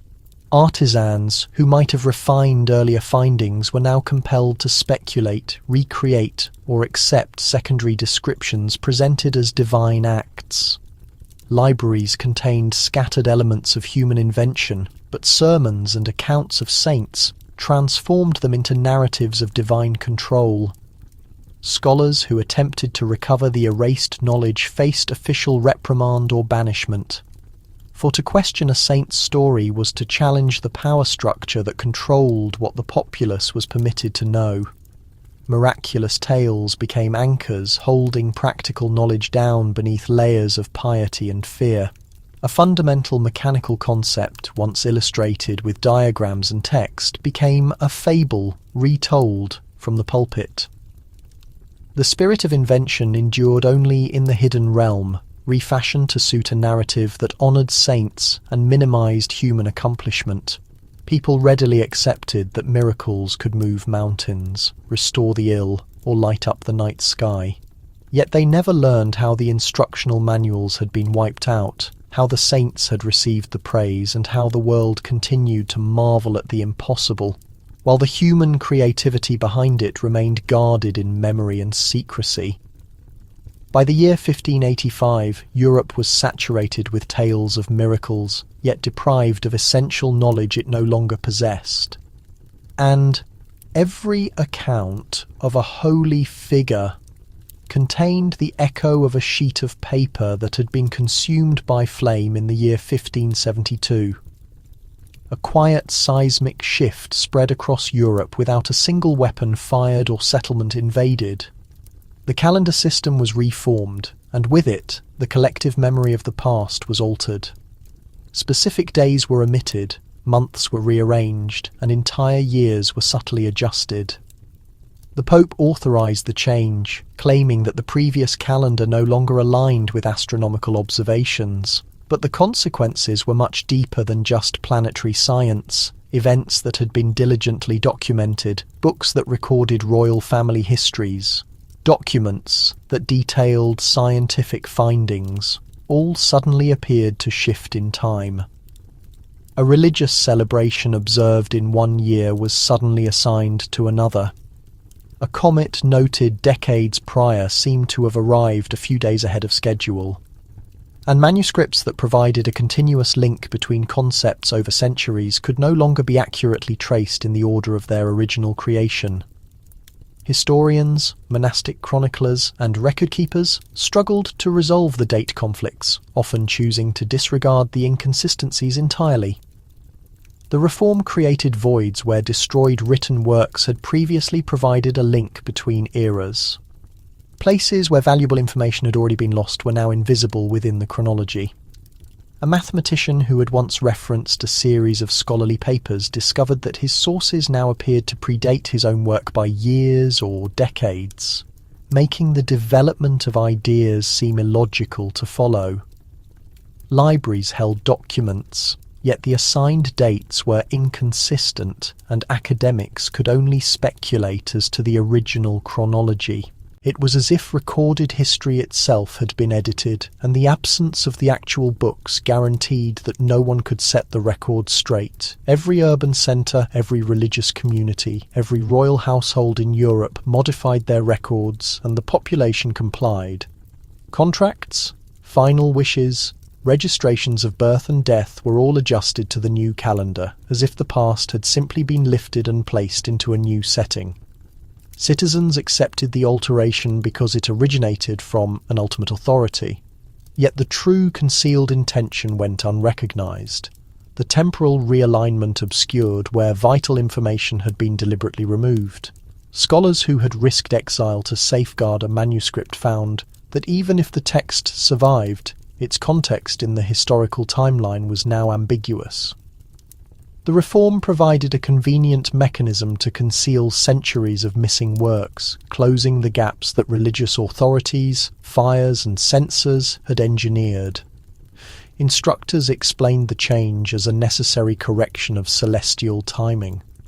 Priests promoted it as an act of submission to the divine, and children memorized the new sequence of months without realizing that the reform also hid missing sections of human accomplishment. Calendars became a tool of systematic control, a method to standardize memory while simultaneously concealing what was gone. Every holiday, every religious observance, every major event could be shifted so that the official records looked whole, even when the original manuscripts that demonstrated historical continuity had vanished. The past appeared organized, sequential, and seemingly logical. Yet hidden beneath the precise lines of writing lay centuries of erased knowledge and untraceable concepts. By 1573, the reformed calendar had taken root across Europe, creating a false impression of unbroken continuity where none existed. Academics could reliably track monarchs, mathematicians could refer to discoveries, and the ruling religious body could preserve the official version of events it preferred.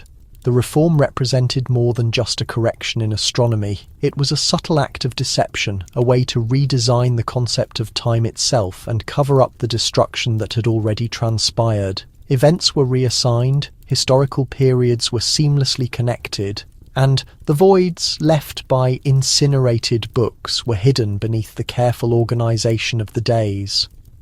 The manipulation of the calendar was complete, and history as the populace understood it was permanently modified. In the year 1523, a novel type of legal declaration emerged, one that emphasised duty while masking eradication. Monasteries, governing bodies, and city administrations began to characterise the burning of books not as a loss or a criminal act, but as a necessary protective measure. The wording was careful, almost courteous, asserting that the destruction by fire was essential to safeguard morality, to preserve social order, and to uphold the truth. Libraries were cleared out, manuscripts reduced to fine ash. Yet the official documentation framed the process as an obligation rather than a transgression.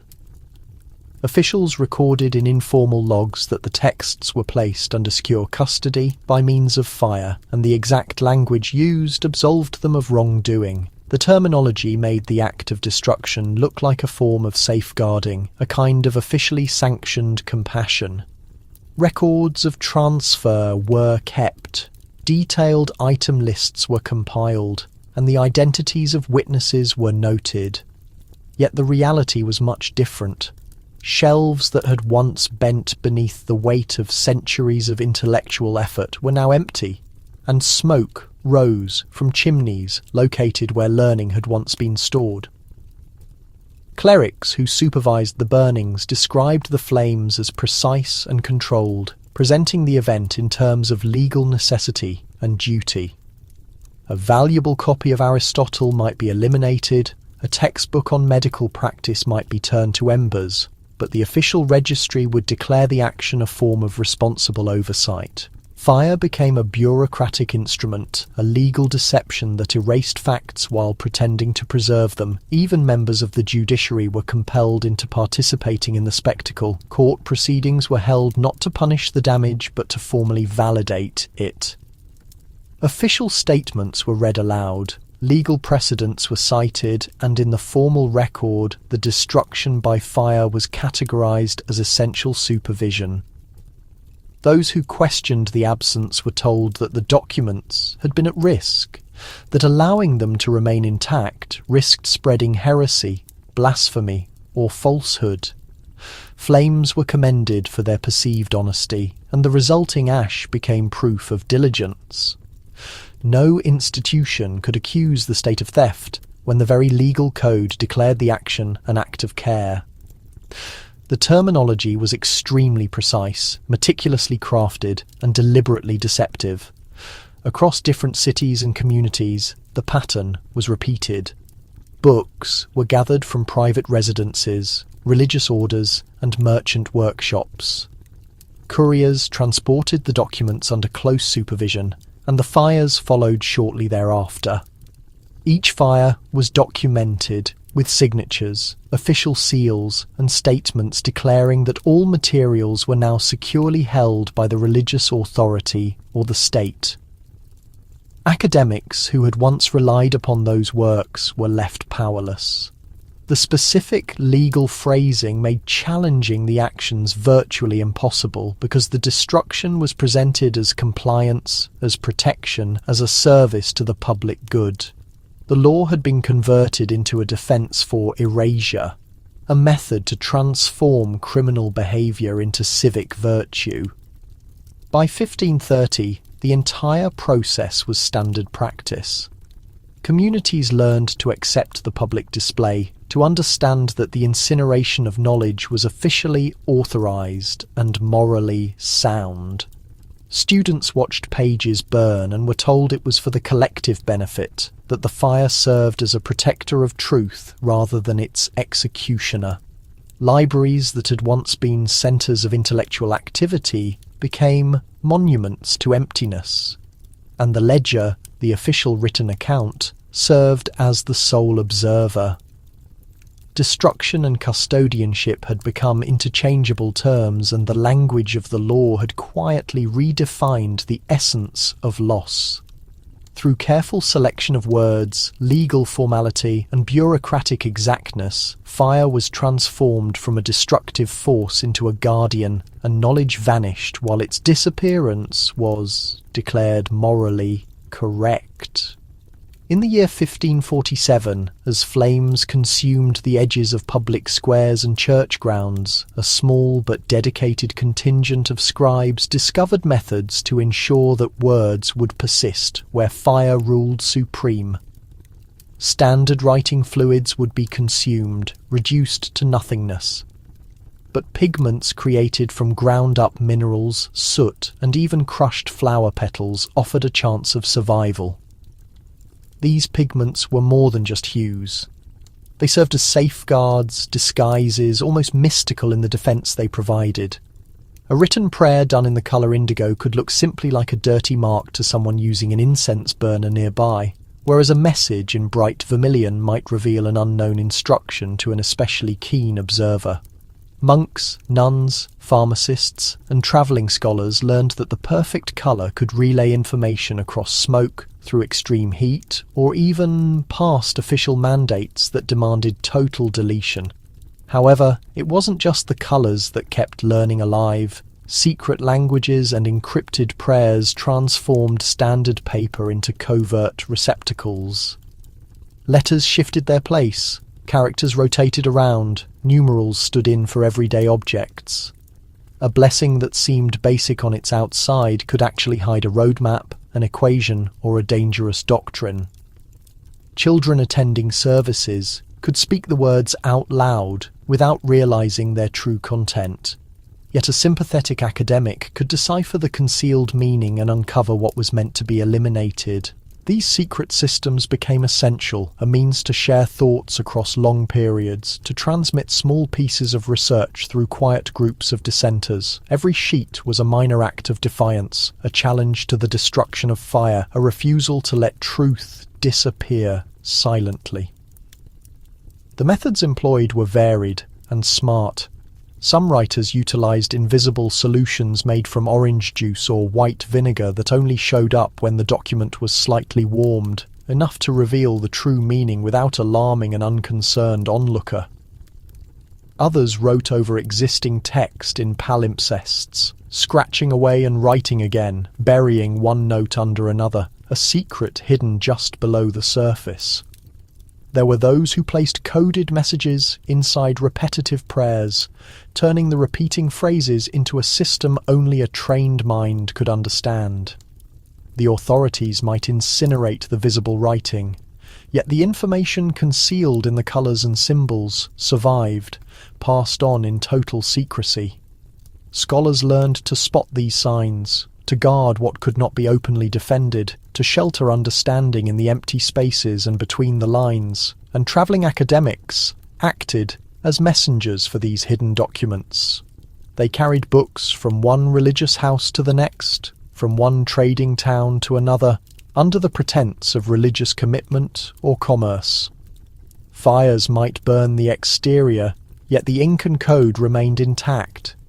Messages written with special hidden formulas were inserted into bindings, stitched into clothing, or even buried beneath large rocks. The knowledge could jump across rivers and hills unseen by those who believed they held complete authority. Each manuscript carried over a boundary was a success, a minor victory against the calculated lack of education of that era. By the year 1560, the ink that refused to be destroyed had become a symbol of resistance. It proved that even under the threat of massive fires, human creativity could ensure the survival of ideas that were supposed to vanish, finding ways to endure, to spread, and to last.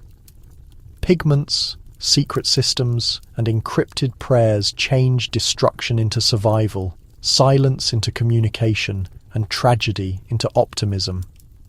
Even when history tried to wipe them out, these hidden tactics guaranteed that critics, dreamers, and thinkers could leave behind a record. Knowledge learned to disappear and wait patiently, ready to be discovered once more, defying the pious and the powerful figures who sought to control it. Even now, centuries after the flames consumed entire libraries and monasteries, the drama of fire hasn't lost its grip on our thoughts. Movies, television series, and web videos often rely on the image of the massive book fire, a striking act of destruction presented as required, heroic, or even spiritually significant. In 1995, one movie showed a medieval library being set ablaze, and the people watching cheered as if they were witnessing an act of purification rather than total loss. The viewers were supposed to feel intense worry, panic, or respect, but the deeper impact was less obvious. By showing massive destruction as mere entertainment, modern media teaches us to accept loss as unavoidable, to view it as simply a part of the story instead of a crime. The ritual is replayed in slow motion, showing close-ups of fire licking at paper and actors reacting with shock or reverence. It feels authentic, it feels urgent, yet it also normalizes the burning, making the audience bystanders in watching what was once considered profoundly sacred. Non-fiction films do the same thing, telling history through camera angles that highlight the sheer spectacle of texts burning. Interviews with experts mixed with dramatic background music show tall stacks of literature disappearing in smoke. The narrator warns about dangerous ideas, about forgotten wisdom. Yet the visuals themselves create a strange sense of fascination. By joining disaster with entertainment, the audience feels awe instead of true outrage. We observe the destruction of knowledge and subconsciously learn that fire is a theatrical way to end something rather than a planned act of erasure. This is a kind of repetition of a historic pattern. In the 1500s, rulers used actual book fires to police what people thought. Today, media creators use simulated book fires to police how people perceive things, shaping how citizens understand the past, teaching them to respect the flames while overlooking the actual loss. Even in fictional stories, the image of the book fire acts as a quick signal for darkness, stupidity, or dread. A public square filled with rising smoke is meant to represent danger, disorder, or divine punishment. Characters respond with either terror or amazement, yet the book, film, or game never pauses to consider the actual repercussions. Centers of learning, written records, and human dedication are reduced to mere accessories, turned into symbols that simply justify whatever action is taking place. The visual spectacle persuades the viewer that destruction is purposeful, even honorable. This perfectly mirrors centuries of suppression, where religious powers used spectacle and formality to conceal the actual theft of collective memory. The difference now is that it's simply for enjoyment, packaged for easy consumption, training people to be passive observers rather than active participants in preserving history. Online services repeat this effect, sharing short videos, animated images, and dramatic compilations of fires, sometimes real, sometimes fictionalized. The repeated visual language strengthens the ritual, training viewers to connect smoke with dramatic endings and inevitability. We scroll past the images of flames, respond with social media icons, or feel a slight thrill of excitement, rarely pausing to consider whose work was lost or what valuable information disappeared. Just as in earlier times, there is an eager audience, and just as in earlier times, the crowd's attention transforms total destruction into a staged spectacle. The drama of the book fire keeps the ritual current, not in public spaces, but deep in our consciousness, teaching us to appreciate the glow, to be thrilled by the damaged pages, and to accept that some truths may never be recovered. By portraying total destruction as a form of art, modern media repeats the tactics of past authorities, creating a performance where loss is simply staged for public amusement. The book fire becomes a filter, a method to teach, excite, and distract all at the same time. It is an approved rite disguised as a way to tell stories, a reminder that even when the flames are not real, their effect on memory, understanding, and perception is definitely tangible. The drum of the book fire guarantees that the lessons from history are observed, replayed, and instantly forgotten. He waited until 1598, when his hands trembled too much to physically write, and his memory was the only thing still clear enough to accurately hold the weight of truth before he spoke. The small room used for confession was dimly lit, with a single flame casting dancing shadows against the stone walls. But he didn't speak to a clergyman. He spoke instead to a writer, a young apprentice eager for stories from the past, someone who would carry what he had witnessed into a future that might never truly comprehend it.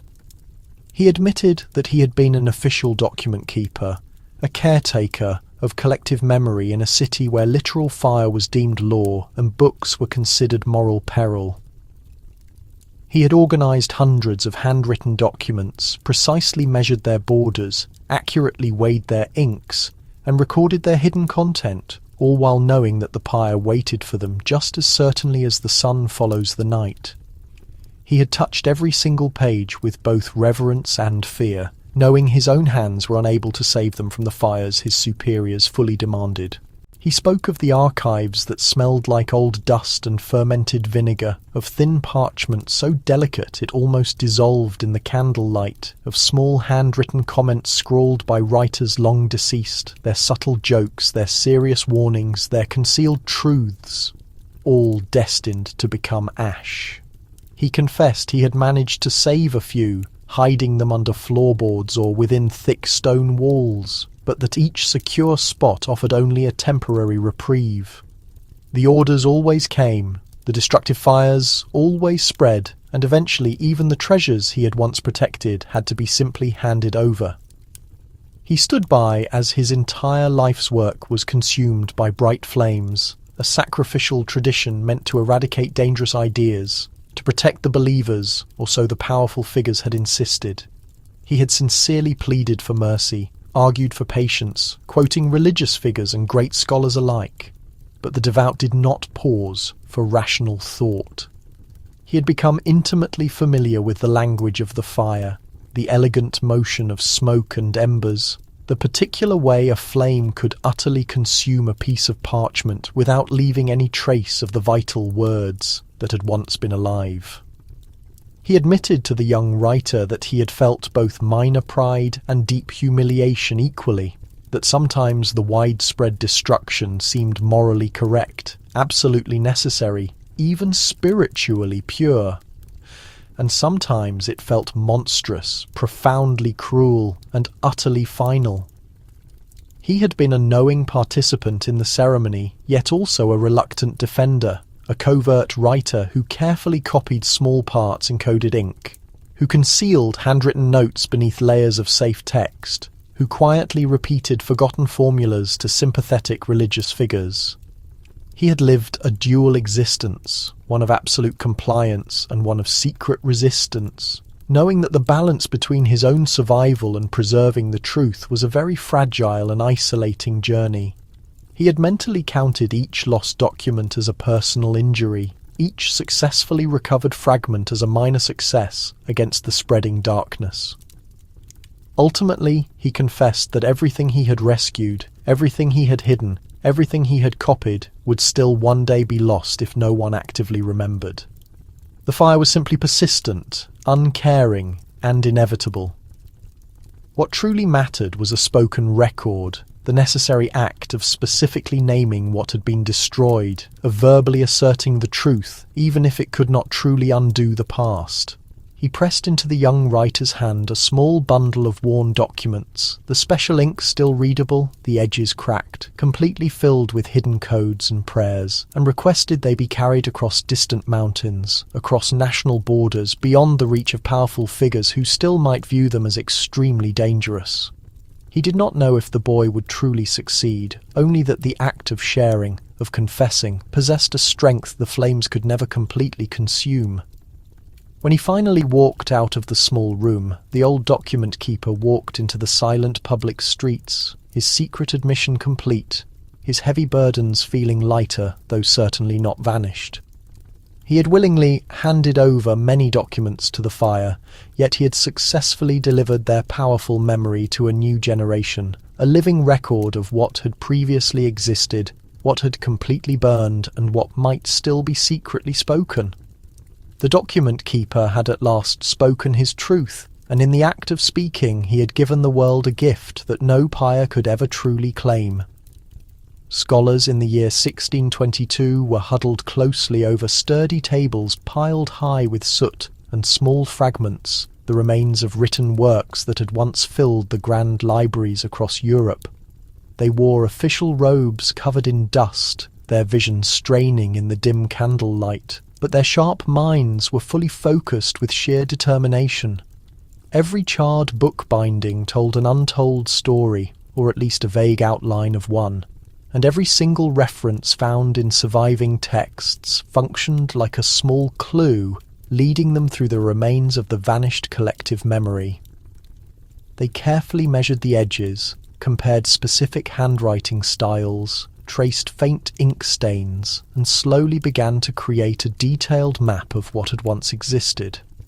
Like investigators piecing together a hidden crime from the absolute faintest evidence, they softly spoke the original titles out loud, the author's exact names, the specific dates, as if the very act of speaking could magically summon back the missing documents.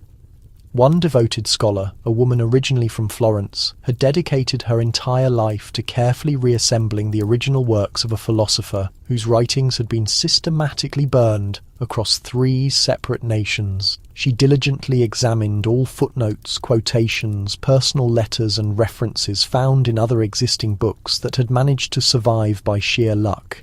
Every small piece mattered immensely. A single sentence found here, a brief handwritten note discovered there, sometimes a partially torn sheet rescued from a pyre by a clerk who had secretly grasped its lasting importance.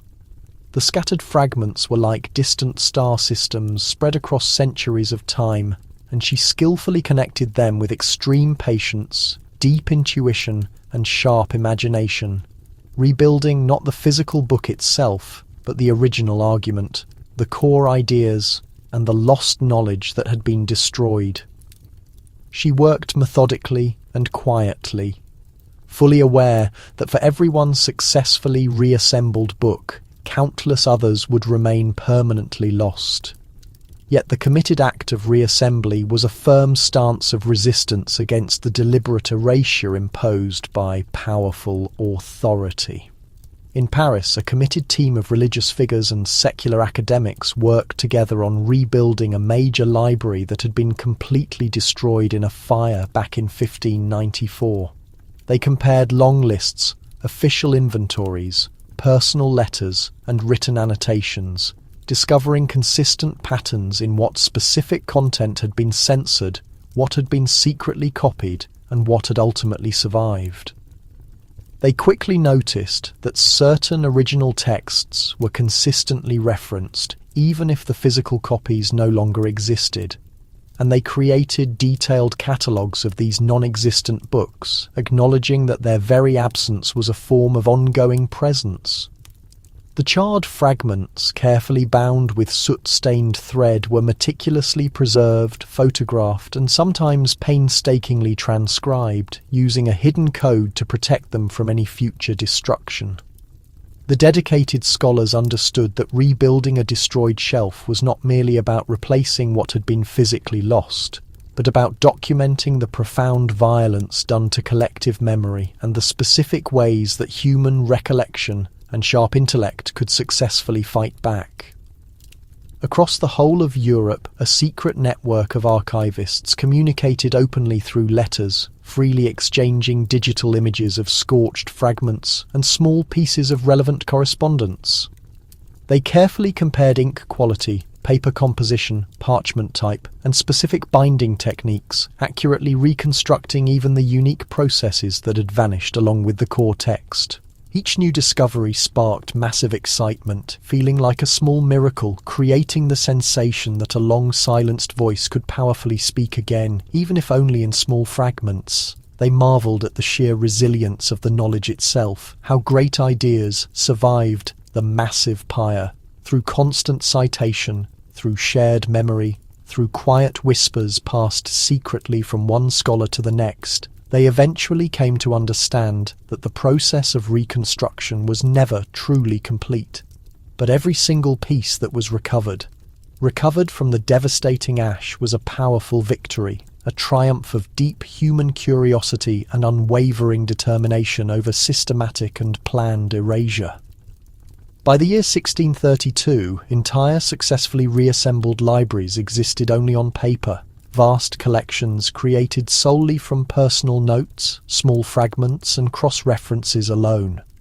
They were not exactly the vibrant libraries of the past, but they absolutely carried the exact same spark, the same fierce potential to ignite new thought. Scholars continued their tireless work to rebuild, fully knowing that even if every physical copy could be completely destroyed, the persistent act of reconstruction guaranteed that powerful ideas could outlast fire, political censorship, and centuries of time, and that knowledge, even preserved only in fragments, remained truly immortal. If the theoretical Shadow Library were to suddenly open tomorrow, the world would not simply step easily inside, as if entering a standard public reading room. It would immediately feel like crossing into a highly specialized place where time itself had been selectively edited, severely censored, and carefully stitched back together by unseen, anonymous hands. Scholars, hard-working journalists, curious new students, and even governments would all quickly line up. But not every single person would be fully welcome. Some crucial doors would certainly remain tightly locked. Some fragile manuscripts would be clearly marked as off-limits, and some rediscovered fragments might be exhibited only as mere ghosts. Catalogue numbers without the actual core text they once fully held. The immense library would inherently carry the heavy weight of centuries of time, the haunting echoes of widespread fire, and the quiet whispers of those individuals who deliberately hid, secretly copied, or bravely risked their lives to preserve forbidden knowledge. Each single book that successfully survived in the protective shadow demanded immense care, deep respect, and very careful consideration before it could ever be fully shared with the wider world. Challenging questions would instantly arise. Who precisely decides which specific texts are safe enough to be read and which ones should absolutely remain completely sealed? Who faithfully interprets them? Who skillfully reconstructs the ideas from small fragments and reliably translates them into a modern language? Could the original words truly be fully trusted? After centuries of intense suppression, forgery, and deliberate misattribution, each single manuscript carries its own unique history of survival and widespread destruction, and openly revealing it to public eyes could immediately spark massive controversy, expose uncomfortable hard truths, or seriously challenge long-established core beliefs. Governments might strongly demand total control over particularly sensitive works. Publishers could eagerly pursue profit by quickly releasing scandalous or controversial material, and scholars would likely argue endlessly over the one correct interpretation and reading. Every single decision made about public access would carry significant moral importance, and every single new translation could potentially reshape recorded history.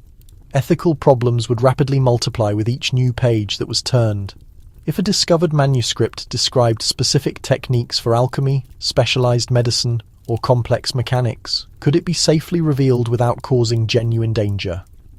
If a certain text contained radical political or religious concepts that had once been publicly deemed heretical, would openly sharing it ignite dangerous conflict?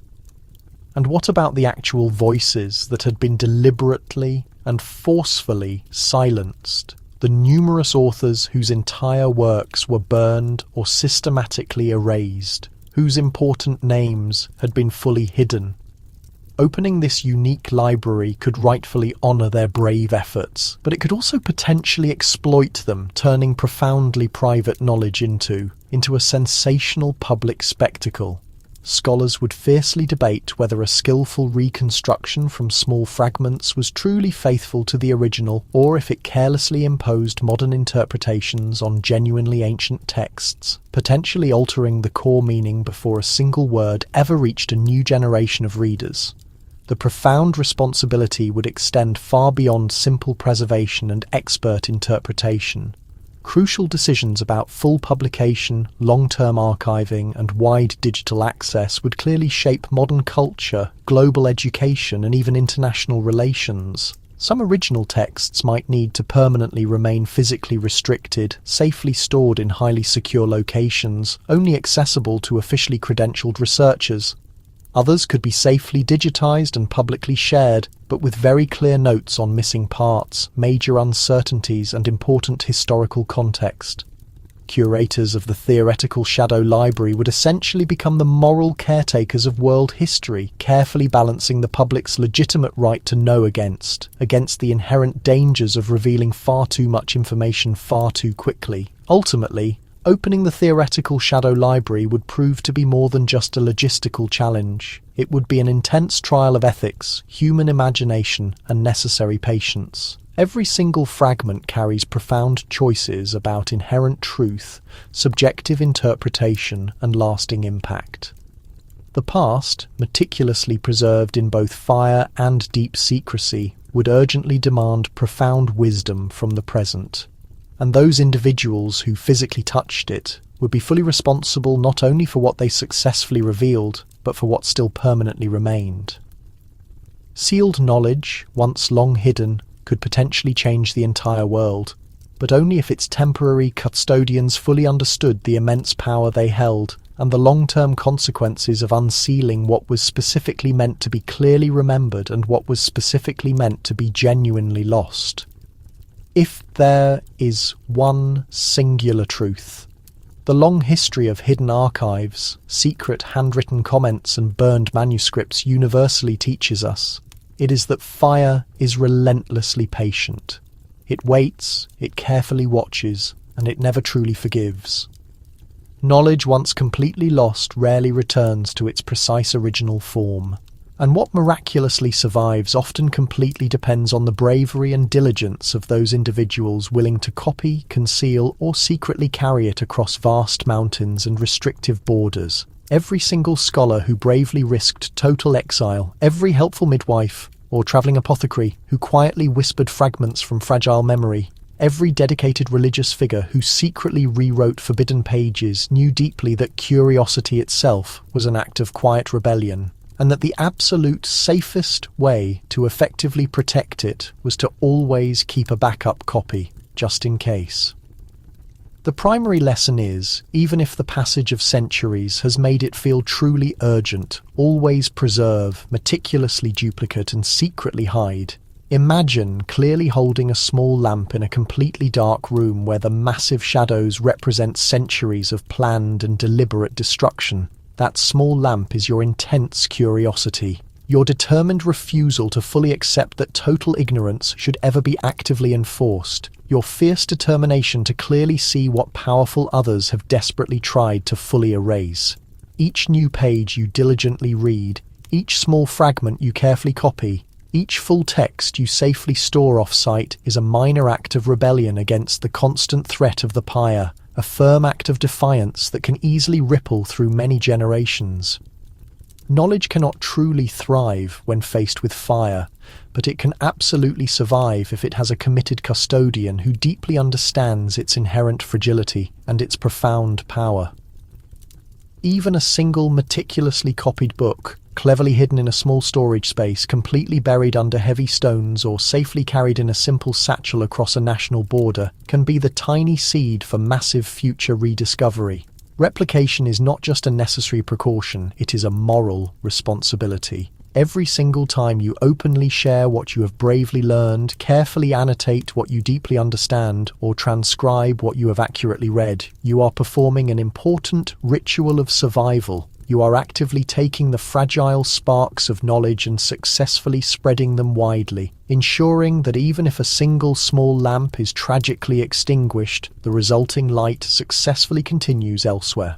Fire may certainly consume walls, libraries, and entire cities, but it cannot truly erase what has been successfully multiplied, cleverly hidden, or faithfully memorized. The very act of copying is a brave act of direct defiance, of sincere hope, and of profound love for the sheer unknown. Do not simply mistake this crucial action for mere paranoia. It is a fundamental wisdom earned over centuries of profound and devastating loss. The large pyres that successfully cleared entire shelves were not simply unfortunate accidents. They were powerful, clear warnings. They constantly remind us that true curiosity is inherently fragile, that knowledge without tireless guardianship is simply a flickering candle in a strong wind, and that each new discovery carries the inherent risk of being completely destroyed unless someone genuinely cares enough to actively preserve it. The audience becomes the primary custodian, the new archivist, the watchful guardian of all the remaining fragments.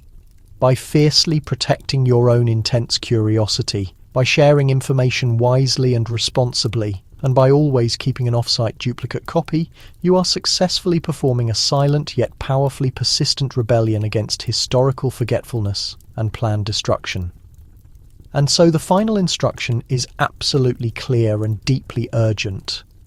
Protect your natural curiosity like a small lamp against the fierce pyre. Let it successfully illuminate what is still truly hidden. Share it freely with all those individuals who will genuinely respect it and always ensure that at least one single copy successfully survives in secret. Every single necessary act of preservation, every careful duplication, every quiet whisper of knowledge passed along successfully carries the power to reverse centuries of calculated and deliberate erasure. Fire may be incredibly patient, but knowledge, curiosity, and the true courage to consistently keep a small lamp burning are even more patiently persistent still.